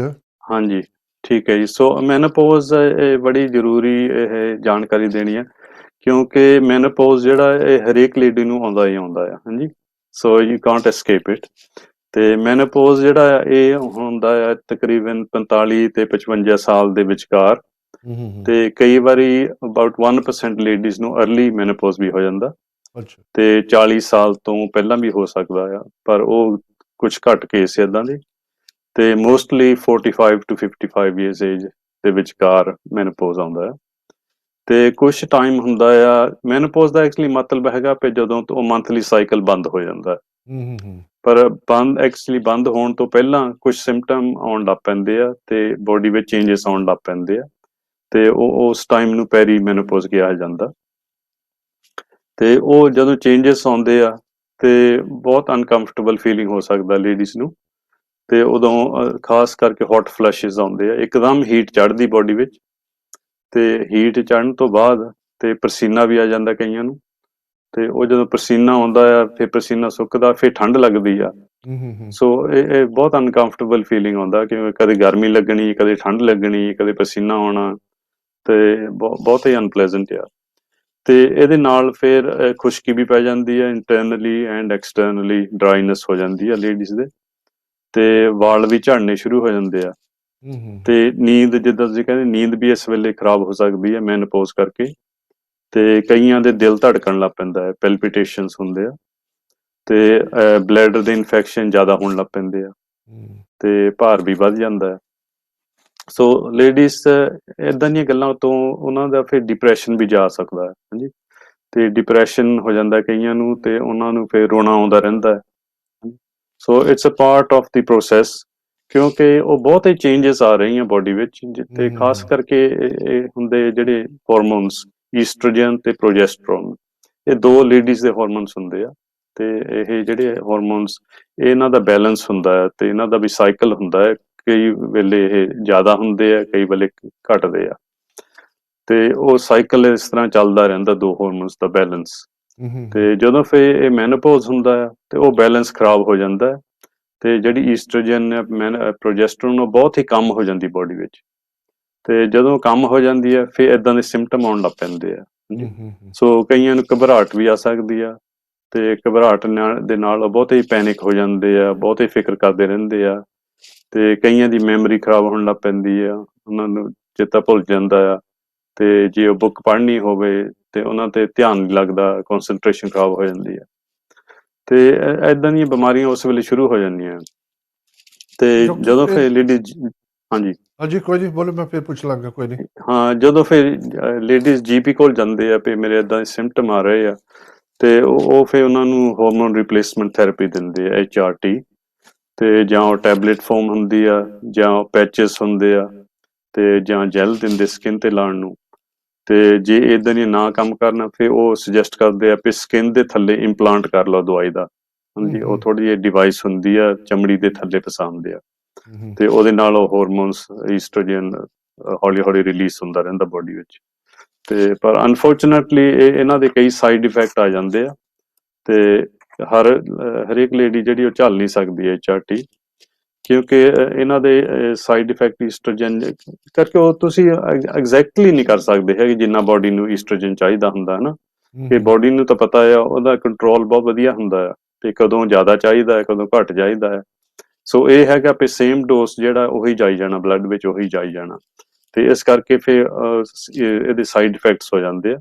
ਤੇ ਖਾਸ ਕਰਕੇ ਜਿਹੜੇ ਈਸਟ੍ਰੋਜਨ ਦੇ ਸਾਈਡ ਇਫੈਕਟਸ ਹੁੰਦੇ ਆ, ਉਹਦੇ ਨਾਲ ਇਹਦਾ ਢਿੱਡ ਫੁੱਲਿਆ ਫੁੱਲਿਆ ਰਹਿੰਦਾ ਹੈ, ਤੇ ਬ੍ਰੈਸਟ ਟੈਂਡਰਨੈਸ ਹੋ ਜਾਂਦੀ ਆ, ਤੇ ਸਿਕ ਫੀਲਿੰਗ ਆਉਂਦਾ ਰਹਿੰਦਾ ਵੀ ਜਿੱਦਾਂ ਉਲਟੀ ਆਉਣ ਲੱਗੀ ਹੋਵੇ, ਤੇ ਲੱਤਾਂ ਵਿੱਚ ਕਰੈਂਪ ਵੀ ਹੋ ਸਕਦੇ ਆ, ਤੇ ਜਿਹੜੀਆਂ ਲੱਤਾਂ ਦੀਆਂ ਖੂਨ ਦੀਆਂ ਨਾੜੀਆਂ ਉਹਨਾਂ ਵਿੱਚ ਕਈ ਵਾਰੀ ਕਲੌਟ ਹੋ ਜਾਂਦਾ ਆ, ਤੇ ਬਹੁਤ ਹੀ ਖਤਰਨਾਕ ਹੈ ਜੇ ਕਲੌਟ ਹੋ ਜਾਵੇ। ਤੇ ਬਾਕੀ ਕਈਆਂ ਨੂੰ ਹੈਡੇਕਸ ਹੋਣ ਲੱਗ ਪੈਂਦੇ ਆ, ਤੇ ਫਿਰ ਹੁਣ ਕਈ ਸਾਲ ਹੋ ਗਏ ਹੁਣ ਉਹਨੇ GPs ਨੂੰ ਲੈਟਰ ਵੀ ਭੇਜੀ ਸੀ ਗਵਰਨਮੈਂਟ ਨੇ ਵੀ ਤੁਸੀਂ ਹੋ ਸਕਦਾ ਵੀ ਇਹ ਘੱਟ ਪ੍ਰਿਸਕ੍ਰਾਈਬ ਕਰਿਆ ਕਰੋ ਈਸਟ੍ਰੋਜਨ, ਕਿਉਂਕਿ ਇਹਦੇ ਨਾਲ ਬ੍ਰੈਸਟ ਕੈਂਸਰ ਦੇ ਕੇਸ ਆ ਰਹੇ ਸੀ। ਹਾਂਜੀ, ਇਹਦਾ ਸਾਈਡ ਇਫੈਕਟ ਨਿਕਲਿਆ ਸੀ। ਤੇ ਬਾਕੀ ਜਿਹੜਾ ਪ੍ਰੋਜੈਸਟਰੋਨ ਆ ਉਹ ਵੀ ਆਰਟੀਫਿਸ਼ਲ ਪ੍ਰੋਜੈਸਟੋਜਨ ਹੁੰਦਾ, ਤੇ ਉਹਦੇ ਨਾਲ ਵੀ ਸੋਜ ਬੋਡੀ ਵਿੱਚ ਪੈ ਸਕਦੀ ਆ, ਉਹਦੇ ਨਾਲ ਹੈਡੇਕਸ ਵੀ ਹੋ ਸਕਦੇ ਆ, ਡਿਪਰੈਸ਼ਨ, ਤੇ ਉਹਦੇ ਨਾਲ ਮੂੰਹ ਤੇ ਫਿੰਸੀਆਂ ਵੀ ਨਿਕਲਣ ਲੱਗ ਪੈਂਦੀਆਂ ਜੀ, ਪ੍ਰੋਜੈਸਟੋਜਨ ਜਿਹੜਾ ਆਰਟੀਫਿਸ਼ਲ ਪ੍ਰੋਜੈਸਟੋਜਨ, ਤੇ ਬੈਕ ਪੇਨ, ਤੇ ਪੇਟ ਦਰਦ, ਤੇ ਏਦਾਂ ਦੀਆਂ ਸਾਈਡ ਇਫੈਕਟਸ ਹੋ ਸਕਦੀਆਂ। ਤੇ ਪਰ ਇੱਕ ਗੱਲ ਹੈਗੀ ਵੀ ਜੇ ਕੋਈ ਲੇਡੀ ਖਾਂਦੀ ਹੋਵੇ HRT, ਉਹ ਵਰਤਦੇ ਹੋਣ ਕਿਸੇ ਤਰ੍ਹਾਂ, ਵੀ ਉਹਦਾ ਇੱਕਦਮ ਨਹੀਂ ਬੰਦ ਕਰਨੀ। ਜੇ ਤੁਸੀਂ ਇੱਕਦਮ ਬੰਦ ਕਰ ਦਿੰਦੇ ਆ ਤਾਂ ਫਿਰ ਤੁਹਾਡੇ ਬਹੁਤ ਹੀ ਹੌਟ ਫਲਸ਼ਸ ਆਉਣਗੇ, ਬਹੁਤ ਹੀ ਸਵੈਟਸ ਆਉਣਗੇ, ਤੇ ਉਹ ਫਿਰ ਤੁਹਾਡੇ ਸਿੰਪਟਮ ਜਿਹੜੇ ਆ ਇੱਕਦਮ ਆਊਟ ਆਫ ਕੰਟਰੋਲ ਚਲੇ ਜਾਂਦੇ ਆ। ਸੋ ਜੇ HRT ਤੁਸੀਂ ਲੈ ਰਹੇ ਆ ਤਾਂ ਤੁਸੀਂ ਬੰਦ ਕਰਨਾ ਚਾਹੁੰਦੇ ਆ ਤਾਂ ਉਹ ਹੌਲੀ ਹੌਲੀ ਹੌਲੀ ਹੌਲੀ ਘਟਾਉਣੀ, ਤੇ ਫਿਰ ਤੁਹਾਨੂੰ ਇਦਾਂ ਦੇ ਇਫੈਕਟਸ ਨਾ ਹੋਣ। ਤੇ ਐਕਚੁਅਲੀ ਇਹ ਜਿਹੜੀ ਈਸਟ੍ਰੋਜਨ ਦਿੰਦੇ ਆ HRT ਵਿੱਚ, ਇਹ ਨੈਚੁਰਲ ਈਸਟ੍ਰੋਜਨ ਨਹੀਂ ਹੁੰਦਾ ਹੈਗਾ, ਕਿਉਂਕਿ ਇਹ ਜਿਹੜੀਆਂ ਕੁਛ ਪਹਿਲਾਂ ਦਵਾਈਆਂ ਨਿਕਲੀਆਂ ਸੀਗੀਆਂ ਇੱਦਾਂ ਦੀਆਂ, ਉਹ ਈਸਟ੍ਰੋਜਨ ਲੈਂਦੇ ਸੀਗੇ ਘੋੜੀਆਂ ਦੇ ਪਿਸ਼ਾਬ ਚੋਂ ਕੱਢਦੇ ਸੀ। ਹਾਂਜੀ, ਸੋ ਹਾਂਜੀ, ਤੇ ਬਹੁਤ ਬੇਇਨਸਾਫੀ ਹੈ, ਇਹ ਵੀ ਐਨੀਮਲ ਕਰੂਲਟੀ ਆਫ ਟਾਈਪ, ਤੇ ਉਹ ਘੋੜੀਆਂ ਨੂੰ ਉੱਥੇ ਬੰਨ੍ਹ ਛੱਡਦੇ ਸੀ, ਉਹਨਾਂ ਨੂੰ ਵਾਰ-ਵਾਰ ਪ੍ਰੈਗਨੈਂਟ ਕਰਦੇ ਰਹਿੰਦੇ ਸੀ, ਤੇ ਉਹਨਾਂ ਦੇ ਬੈਗ ਲਾਏ ਹੁੰਦੇ ਸੀ ਜਿਹਨਾਂ ਉਹ ਯੂਰਿਨ ਕਲੈਕਟ ਕਰਦੇ ਸੀ, ਤੇ ਉਹਨਾਂ ਫਿਰ ਯੂਰਿਨ ਦੇ ਵਿੱਚੋਂ ਉਹ ਈਸਟ੍ਰੋਜਨ ਕੱਢਦੇ ਸੀ, ਉਹਦੀ ਦਵਾਈ ਬਣਾਉਂਦੇ ਸੀ। ਤੇ ਇਹ ਸਾਈਡ ਇਫੈਕਟਸ ਵੀ ਤਾਂ ਹੀ ਹੁੰਦੇ ਕਰਕੇ ਉਹ ਜਿਹੜੀ ਈਸਟ੍ਰੋਜਨ ਆ ਉਹ ਇਨਸਾਨ ਦੀ ਈਸਟ੍ਰੋਜਨ ਦੇ ਨਾਲ ਮਿਲਦੀ ਨਹੀਂ ਹੈਗੀ। ਹਾਂਜੀ, ਦਿਸ ਡਿਫਰੈਂਸ, ਤੇ so that's the kind of problems you get. ਤੇ ਬਾਕੀ ਜਿਹੜੇ ਤੁਹਾਡਾ ਸੋ ਕਿੱਦਾਂ ਮੈਨੇਜ ਕਰਨਾ ਚਾਹੀਦਾ ਹੈ, ਹਾਂਜੀ, ਤਾਂ ਮੈਨੇਜਮੈਂਟ ਇਹਦੀ ਇਹੀ ਬੈਸਟ ਆ ਵੀ ਤੁਸੀਂ ਆਪਣੀ ਪਹਿਲਾਂ ਤਾਂ ਡਾਇਟ ਚੰਗੀ ਰੱਖੋ, ਹਾਂਜੀ, ਫਰੈਸ਼ ਫੂਡਸ ਖਾਓ, ਤੇ ਐਕਸਰਸਾਈਜ਼ ਜ਼ਰੂਰ ਕਰੋ, ਤੇ ਉਹਦੇ ਨਾਲ ਥੋੜ੍ਹਾ ਜਿਹਾ ਹੈਲਪ ਹੁੰਦੀ ਜ਼ਰੂਰ। ਤੇ ਬਾਕੀ ਮੈਂ ਜਾਪਾਨ ਗਿਆ ਸੀ ਕਈ ਵਾਰੀ ਭਾਜੀ, ਤੇ ਉੱਥੇ ਜਾਪਾਨ ਵਿੱਚ ਮੈਂ ਨੋਟ ਕੀਤਾ ਵੀ ਜਿਹੜੀਆਂ ਲੇਡੀਜ਼ ਆ ਉਹਨਾਂ ਨੂੰ ਬਹੁਤ ਘੱਟ ਮੈਨੋਪੌਜ਼ ਸਿੰਪਟਮਸ ਹੁੰਦੇ ਆ। ਹਾਂਜੀ, ਤੇ ਉਹਨਾਂ ਨੂੰ ਪੁੱਛਿਆ ਵੀ ਇਹਦੀ ਵਜ੍ਹਾ ਕੀ ਆ, ਤੇ ਵਜ੍ਹਾ ਇਹ ਸੀ ਵੀ ਉਹ ਜਿਹੜਾ ਸੋਇਆ ਦਾ ਹੁੰਦਾ ਆ ਪਨੀਰ, ਹੈ ਨਾ, ਤੇ ਟੋਫੂ ਬਹੁਤ ਖਾਂਦੇ ਆ ਭਾਜੀ। ਹਾਂ, ਤਾਂ ਤਕਰੀਬਨ 3 ਵੇਲੇ ਉਹ ਟੋਫੂ ਖਾਂਦੇ ਆ, ਹਰੇਕ ਮੀਲ ਨਾਲ ਥੋੜ੍ਹਾ ਬਹੁਤਾ ਟੋਫੂ ਹੁੰਦਾ ਉਹਨਾਂ ਦੇ ਨਾਲ, ਤੇ ਉਹ ਅਲੱਗ-ਅਲੱਗ ਤਰੀਕੇ ਨਾਲ ਪ੍ਰੀਪੇਅਰ ਕਰਦੇ ਆ। ਹਾਂਜੀ, ਤੇ ਕੋਈ ਕਦੇ ਗ੍ਰਿਲਡ ਹੁੰਦਾ ਜਾਂ ਕੋਈ ਫਰਾਈਡ ਹੁੰਦਾ, ਉਹਨਾਂ ਦੇ ਬੜੇ ਤਰੀਕੇ ਆ ਬਣਾਉਣ ਦੇ। ਤੇ ਉਹਦੇ ਵਿੱਚ ਐਕਚੁਅਲੀ ਇੱਕ ਕੰਪਾਊਂਡ ਹੁੰਦਾ ਫਾਈਟੋ ਈਸਟ੍ਰੋਜਨ ਕਹਿੰਦੇ ਉਹਨੂੰ। ਤੇ ਉਹ ਸਾਡੀ ਜਿਹੜੀ ਲੇਡੀਜ਼ ਦੀ ਈਸਟ੍ਰੋਜਨ ਆ ਤੇ ਉਹਦੇ ਨਾਲ ਉਹਦੀ ਸਟਰਕਚਰ ਜਿਹੜਾ ਹੈ ਮਿਲਦਾ ਜੁਲਦਾ ਆ। ਹਾਂਜੀ, ਸੋ ਉਹ ਬੋਡੀ ਫੁੱਲ ਹੋ ਜਾਂਦੀ ਹੈ ਜਿੱਦਾਂ ਈਸਟ੍ਰੋਜਨ ਹੁੰਦਾ ਹੈ ਨਾ, ਉਹ ਸੋਇਆ ਚੋਂ ਮਿਲਦਾ ਆ। ਤੇ ਉਹ ਫਿਰ ਸਿੰਪਟਮਸ ਉਹਨਾਂ ਨੂੰ ਘੱਟ ਆਉਂਦੇ ਆ। ਸੋ ਦੈਟਸ ਹੈਲਪਸ ਹਨਾ, ਤੇ ਜਿਹੜਾ ਪਲਾਂਟ ਵਿੱਚ ਫਾਈਟੋ ਈਸਟ੍ਰੋਜਨਸ ਹੁੰਦੇ ਆ ਤੇ ਖਾਸ ਕਰਕੇ ਸੋਇਆ ਵਿੱਚ, ਤੇ that's a good way of controlling it. ਹਾਂਜੀ, ਤੇ ਬਾਕੀ ਹੈਗਾ ਵੀ ਤੁਸੀਂ ਕਾਟਨ ਦੇ ਕੱਪੜੇ ਪਾਉਣੇ ਚਾਹੀਦੇ ਉਸ ਵੇਲੇ, ਤੇ ਹੌਟ ਡਰਿੰਕਸ ਅਵੋਇਡ ਕਰਨੇ ਚਾਹੀਦੇ ਆ, ਰੀਅਲੀ ਕਿਉਂਕਿ ਉਹਦਾ ਜੇ ਫਰਕ ਤੁਸੀਂ ਪੈਂਦਾ ਵੈਸੇ ਕਿ? ਹਾਂਜੀ, ਹੌਟ ਡਰਿੰਕਸ ਜਦੋਂ ਤੁਸੀਂ ਗਰਮ ਚਾਹ ਪੀਂਦੇ ਹੈ ਨਾ, ਤਾਂ ਹਾਂ, ਉਹਨਾਂ ਦਾ ਫਿਰ ਲੇਡੀਜ਼ ਦਾ ਹੌਟ ਫਲਸ਼ ਆਉਣ ਦਾ ਚਾਂਸ ਵੱਧ ਜਾਂਦਾ ਹੈ। ਬਿਲਕੁਲ ਬਿਲਕੁਲ। ਤੇ ਕਈ ਲੇਡੀਜ਼ ਡਰਿੰਕ ਵੀ ਕਰਦੀਆਂ ਆ, ਤੇ ਉਹ ਵੀ ਐਲਕੋਹਲ ਜਿਹੜਾ ਉਹਦੇ ਨਾਲ ਵੀ ਫਲਸ਼ਿਸ ਜ਼ਿਆਦਾ ਆਉਣਗੇ। ਸੋ ਉਹਨਾਂ ਨੂੰ ਇਹ ਦੋ ਚੀਜ਼ਾਂ ਡੈਫੀਨਿਟਲੀ ਅਵੋਇਡ ਕਰਨੀਆਂ ਚਾਹੀਦੀਆਂ।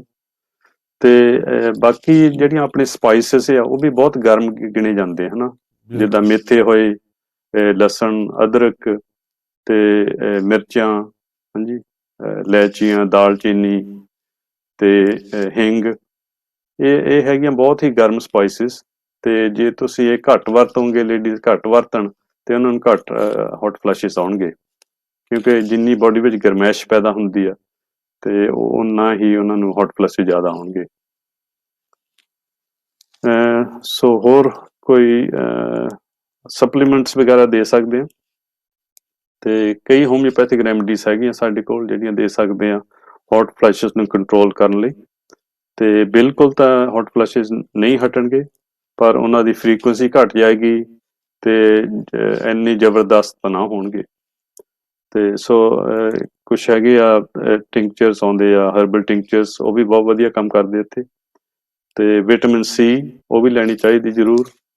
ਤੇ ਵਿਟਾਮਿਨ ਜੇ ਹਲੇ ਵੀ ਹੌਟ ਫਲੈਸ਼ਿਸ ਜ਼ਿਆਦਾ ਜ਼ਬਰਦਸਤ ਹੋਣ, ਤੇ ਨਾਲ ਵਿਟਾਮਿਨ ਈ ਵੀ ਜੋੜ ਸਕਦੇ ਆ, ਵਿਟਾਮਿਨ ਈ ਵੀ ਹੈਲਪ ਕਰਦੀ ਆ।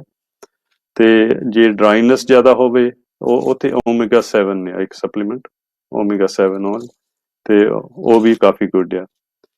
ਤੇ ਇੱਕ ਆਪਾਂ ਸਬਜ਼ੀ ਵਰਤੀ ਦੀ ਆ, ਤੇ ਉਹਨੂੰ ਜੀਵੀ ਕੰਦ ਕਹਿੰਦੇ ਆ, ਯੈਮ, ਅਫਰੀਕਾ 'ਚ ਖਾਸ ਵਰਤਦੇ ਆਈ ਥਿੰਕ, ਤੁਹਾਨੂੰ ਪਤਾ ਹੋਣਾ। ਤੇ ਉਹਦੇ ਵਿੱਚੋਂ ਇੱਕ ਕੰਪਾਊਂਡ ਆਉਂਦਾ ਆ, ਤੇ ਉਹਦਾ ਥੋੜ੍ਹਾ ਜਿਹਾ ਉਹਨੂੰ ਔਲਟਰ ਕਰਨਾ ਪੈਂਦਾ ਸਟਰਕਚਰ ਨੂੰ, ਤੇ ਉਹ ਬਿਲਕੁਲ ਜਿੱਦਾਂ ਪ੍ਰੋਜੈਸਟਰੋਨ ਬੋਡੀ ਦਾ ਨੋਰਮਲ ਹੁੰਦਾ ਆ, ਉਹਦਾ ਬਿਲਕੁਲ ਉਹੀ ਸਟਰਕਚਰ ਹੋ ਜਾਂਦਾ ਆ। ਸੋ ਉਹਦੀ ਇੱਕ ਕਰੀਮ ਬਣਾਈ ਗਈ ਹੈ, ਪ੍ਰੋਜੈਸਟਰੋਨ ਕਰੀਮ, ਤੇ ਉਹ ਪ੍ਰੋਜੈਸਟਰੋਨ ਕਰੀਮ ਥੋੜ੍ਹੀ ਜਿਹੀ ਸਕਿਨ ਤੇ ਰੋਜ਼ ਲਾਈ ਜਾਣੀ, ਤੇ ਉਹਦੇ ਨਾਲ ਬਹੁਤ ਹੀ ਵਧੀਆ ਸਿੰਪਟਮ ਜਿਹੜੇ ਆ ਕੰਟਰੋਲ ਹੋ ਜਾਂਦੇ ਭਾਜੀ। So that's a very good way of dealing with the hot flashes. Doctor ਕਿਉਂਕਿ ਸਾਹਿਬ ਜੇ ਪ੍ਰੋਜੈਸਟਰੋਨ, ਹਾਂਜੀ, ਤੁਸੀਂ ਥੋੜ੍ਹਾ ਬਹੁਤਾ ਦੱਸਿਆ ਕਿ ਏਜ ਰਿਲੇਟਿਡ ਹੈਗਾ, ਲੇਕਿਨ ਇਹ ਮੈਨੋਪੌਜ਼ ਜਦੋਂ ਚੇਂਜ ਹੁੰਦੇ, ਇਹ ਕੋਈ ਖਾਸ ਬਿਮਾਰੀ ਨਹੀਂ ਹੈ, ਲੇਕਿਨ ਜਿਹੜੇ ਸਾਈਡ ਇਫੈਕਟ ਅੱਗੇ ਬੜੇ ਸੀਰੀਅਸ ਹੈਗੇ ਨੇ ਉਹ। ਦੈਟਸ ਰਾਈਟ, ਬਿਮਾਰੀ ਤਾਂ ਗਿਣੀ ਨਹੀਂ ਜਾਂਦੀ ਇਹ, that's right, it's not a disease. ਤੇ ਪਰ ਇੱਦਾਂ ਪਈ ਜਿਹੜੇ ਸਿੰਪਟਮ ਆਉਂਦੇ ਉਸ ਵੇਲੇ ਉਹ ਬੜੇ ਅਨਪਲੇਜ਼ੈਂਟ ਆ, ਤੇ ਮੇਨਲੀ ਕਰਕੇ ਸਾਡੀ ਬੋਡੀ ਜਿਹੜੀ ਆ ਉਹਨੂੰ ਐਡਜਸਟ ਕਰਨਾ ਪੈਂਦਾ ਹੈ ਨਾ, ਤੇ ਜਦੋਂ ਚੇਂਜ ਆਉਂਦਾ ਆ, ਤੇ ਉਹ ਐਡਜਸਟ ਕਰਨਾ ਔਖਾ ਹੋ ਜਾਂਦਾ ਹੈ। ਤੇ ਇਹ ਵੀ ਹੈਗਾ ਵੀ ਜੇ ਤਾਂ ਤੁਸੀਂ ਡਾਇਟ ਚੰਗੀ ਪਹਿਲਾਂ ਤੋਂ ਰੱਖਦੇ ਆ, ਤੁਹਾਡੇ ਟੌਕਸਿਨਸ ਘੱਟ ਆ ਬੋਡੀ ਵਿੱਚ, ਤੇ ਤੁਹਾਨੂੰ ਬਾਹਲਾ ਫਰਕ ਨਹੀਂ ਪੈਂਦਾ। ਸੋ ਹੈਗੀਆਂ ਕਈ ਲੇਡੀਜ਼, ਉਹਨਾਂ ਨੂੰ ਬਿਲਕੁਲ ਕੋਈ ਫਰਕ ਨਹੀਂ ਪੈਂਦਾ, ਕੋਈ ਉਹਨਾਂ ਨੂੰ ਇੱਦਾਂ ਦੇ ਇਫੈਕਟ ਨਹੀਂ ਆਉਂਦੇ ਹੈਗੇ, ਸਿੰਪਟਮ ਨਹੀਂ ਆਉਂਦੇ, ਤੇ ਉਹਨਾਂ ਦਾ ਬੜਾ ਸੋਹਣਾ ਟਾਈਮ ਲੰਘ ਜਾਂਦਾ। ਤੇ ਪਰ ਕਈ ਹੈਗੀਆਂ ਲੇਡੀਜ਼, ਉਹਨਾਂ ਨੂੰ ਬਹੁਤ ਹੀ ਜ਼ਿਆਦਾ ਸਵੇਅਰ ਸਿੰਪਟਮ ਆਉਂਦੇ ਆ। ਸੋ ਟੌਕਸਿਸਿਟੀ ਵੀ ਇੰਪੋਰਟੈਂਟ ਹੈਗੀ ਆ, ਤੇ ਜਿੰਨੇ ਤੁਹਾਡੇ ਟੌਕਸਿਨਸ ਬੋਡੀ ਵਿੱਚ ਜਮ੍ਹਾਂ ਹੋਏ ਆ, ਉਨਾ ਤੁਹਾਡਾ ਪ੍ਰੋਬਲਮ ਜ਼ਿਆਦਾ ਹੋਊਗਾ। ਡਾਕਟਰ ਸਾਹਿਬ ਬੜੀ ਕਮਾਲ ਦੀ ਗੱਲ, ਮੈਂ ਜਿਹੜੇ ਤੁਹਾਨੂੰ ਸਵਾਲ ਪੁੱਛਣੇ ਸੀ ਤੁਸੀਂ ਪਹਿਲੇ ਮੈਨੂੰ ਕਾਫੀ ਜਵਾਬ ਦੇ ਦਿੱਤੇ ਨੇ। ਪਹਿਲਾਂ ਮੈਂ ਏਜ ਰਿਲੇਟਿਡ ਗੱਲ ਕੀਤੀ ਹੈ, ਤੇ ਦੂਸਰੀ ਗੱਲ ਹੈਗੀ ਕਿ ਜਦੋਂ ਤੁਸੀਂ, ਮੈਂ ਕਹਿਣਾ ਸੀ ਕਈਆਂ ਨੂੰ ਬੜਾ ਸਵੀਅਰ ਹੁੰਦਾ, ਕਈਆਂ ਨੂੰ ਘੱਟ ਹੁੰਦਾ, ਉਹਦਾ ਕੀ ਕਾਰਨ ਹੁੰਦਾ, ਤੁਸੀਂ ਉਹ ਵੀ ਜਵਾਬ ਦੇ ਦਿੱਤਾ ਵੈਸੇ। ਤੋ ਬੇਸਿਕਲੀ ਇਹ ਡਾਈਟ ਤੇ ਬੜਾ ਡਿਪੈਂਡ ਕਰਦਾ ਨਾ ਇਹ। ਬਹੁਤ ਜ਼ਿਆਦਾ ਭਾਜੀ, ਬਹੁਤ ਜ਼ਿਆਦਾ। ਹਾਂਜੀ, ਜੇ ਤੁਸੀਂ ਜਿਹੜੇ ਪ੍ਰੋਸੈਸਡ ਫੂਡ ਸੇ ਖਾਈ ਜਾਓ ਹੈ ਨਾ, ਤਾਂ ਤੁਹਾਡੇ ਸਿੰਪਟਮਸ ਜ਼ਿਆਦਾ ਹੋਣਗੇ ਡੈਫੀਨੇਟਲੀ। ਜੇ ਤੁਸੀਂ ਪਲਾਂਟ ਬੇਸਡ ਡਾਇਟ ਜ਼ਿਆਦਾ ਖਾਓ, ਫਰੈਸ਼ ਪਲਾਂਟਸ ਜ਼ਿਆਦਾ ਖਾਓ, ਹੈ ਨਾ, ਵੈਜੀਟੇਬਲਸ, ਫਰੂਟਸ, ਸੈਲਡ ਜ਼ਿਆਦਾ ਖਾਓ, ਤਾਂ ਤੁਹਾਡੇ ਸਿੰਪਟਮ ਡੈਫੀਨੇਟਲੀ ਘੱਟ ਹੋਣਗੇ। ਡਾਕਟਰ ਸਾਹਿਬ ਜਿਹੜੇ ਸਾਈਡ ਇਫੈਕਟ ਨਾ ਤੁਸੀਂ ਸੁਣਾਏ ਦੇ ਕਾਫੀ ਜਾਸਤੀ ਨੇ, ਹੁਣ ਡਿਪਰੈਸ਼ਨ ਚਲੇ ਜਾਣਾ, ਹੋਰ ਇੱਦਾਂ ਦੀਆਂ ਚੀਜ਼ਾਂ ਹੋਣੀਆਂ, ਫਿੰਸੀਆਂ ਨਿਕਲੀਆਂ, ਤੁਸੀਂ ਥੋੜਾ ਮੂਡ ਸਵਿੰਗ ਹੁੰਦਾ ਰਹਿੰਦਾ, ਦੇ ਕੁਆਇਟ ਬੈਡ ਸਾਈਨਸ ਹੈਗੇ, ਉਹਦੇ ਇਫੈਕਟ ਹੈਗੇ ਨੇ ਨਾ ਉਹਦੇ ਕਾਫੀ। ਹਾਂ ਕਾਫੀ ਜ਼ਬਰਦਸਤ ਹੈ ਭਾਜੀ, ਤੇ ਏਦਾਂ ਦੇ ਕੇਸ ਵੀ ਅਸੀਂ ਦੇਖੇ ਆ। ਉਹ ਇੰਨੇ ਡਿਪਰੈਸ਼ਨ 'ਚ ਚਲੇ ਜਾਂਦੀਆਂ ਲੇਡੀਜ਼, ਉਹ ਸੁਇਸਾਈਡਲ ਥਾਟਸ ਆਉਣ ਲੱਗ ਪੈਂਦੇ ਉਹਨਾਂ ਨੂੰ। ਹਾਂਜੀ, ਵੀ ਇੱਥੇ ਫਾਇਦਾ ਕੀ ਹੈ ਜੀਣ ਦਾ, ਹਨਾ ਵੀ ਇੰਨੇ ਸਵੇਰ ਮੇਰੇ ਸਿੰਪਟਮ ਆਉਂਦੇ, ਬਹੁਤ ਜ਼ਿਆਦਾ ਡਿਪਰੈਸ਼ਨ ਵੀ ਜਾ ਸਕਦੇ, ਹਰ ਵੇਲੇ ਰੋਈ ਜਾਣਾ, ਰੋਣਾ ਆਈ ਜਾਣਾ ਛੋਟੀ ਛੋਟੀ ਗੱਲ ਤੋਂ। ਸੋ ਕਾਫੀ ਸਵੇਰ ਸਿੰਪਟਮਸ ਹੋ ਸਕਦੇ ਆ, ਇਸੇ ਕਰਕੇ although it's not a ਹਾਂਜੀ disease in ਥੋੜੀ ਜਿਹੀ itself। ਅਸੀਂ ਬ੍ਰੇਕ ਲੈਂਦੇ ਹਾਂ, ਬ੍ਰੇਕ ਲੈ ਕੇ ਹੁਣੇ ਹਾਂਜੀ ਵਾਪਸ ਆਵਾਂਗੇ। ਮਾਫੀ ਚਾਹਾਂਗਾ, ਪਲੀਜ਼ ਸੇ ਟਿਊਨਡ ਇਨ। ਸਤਿ ਸ਼੍ਰੀ ਅਕਾਲ ਜੀ। ਬੋਲੇ ਸੋਹਣੇ ਹਾਲ ਸਤਿ ਸ੍ਰੀ ਅਕਾਲ।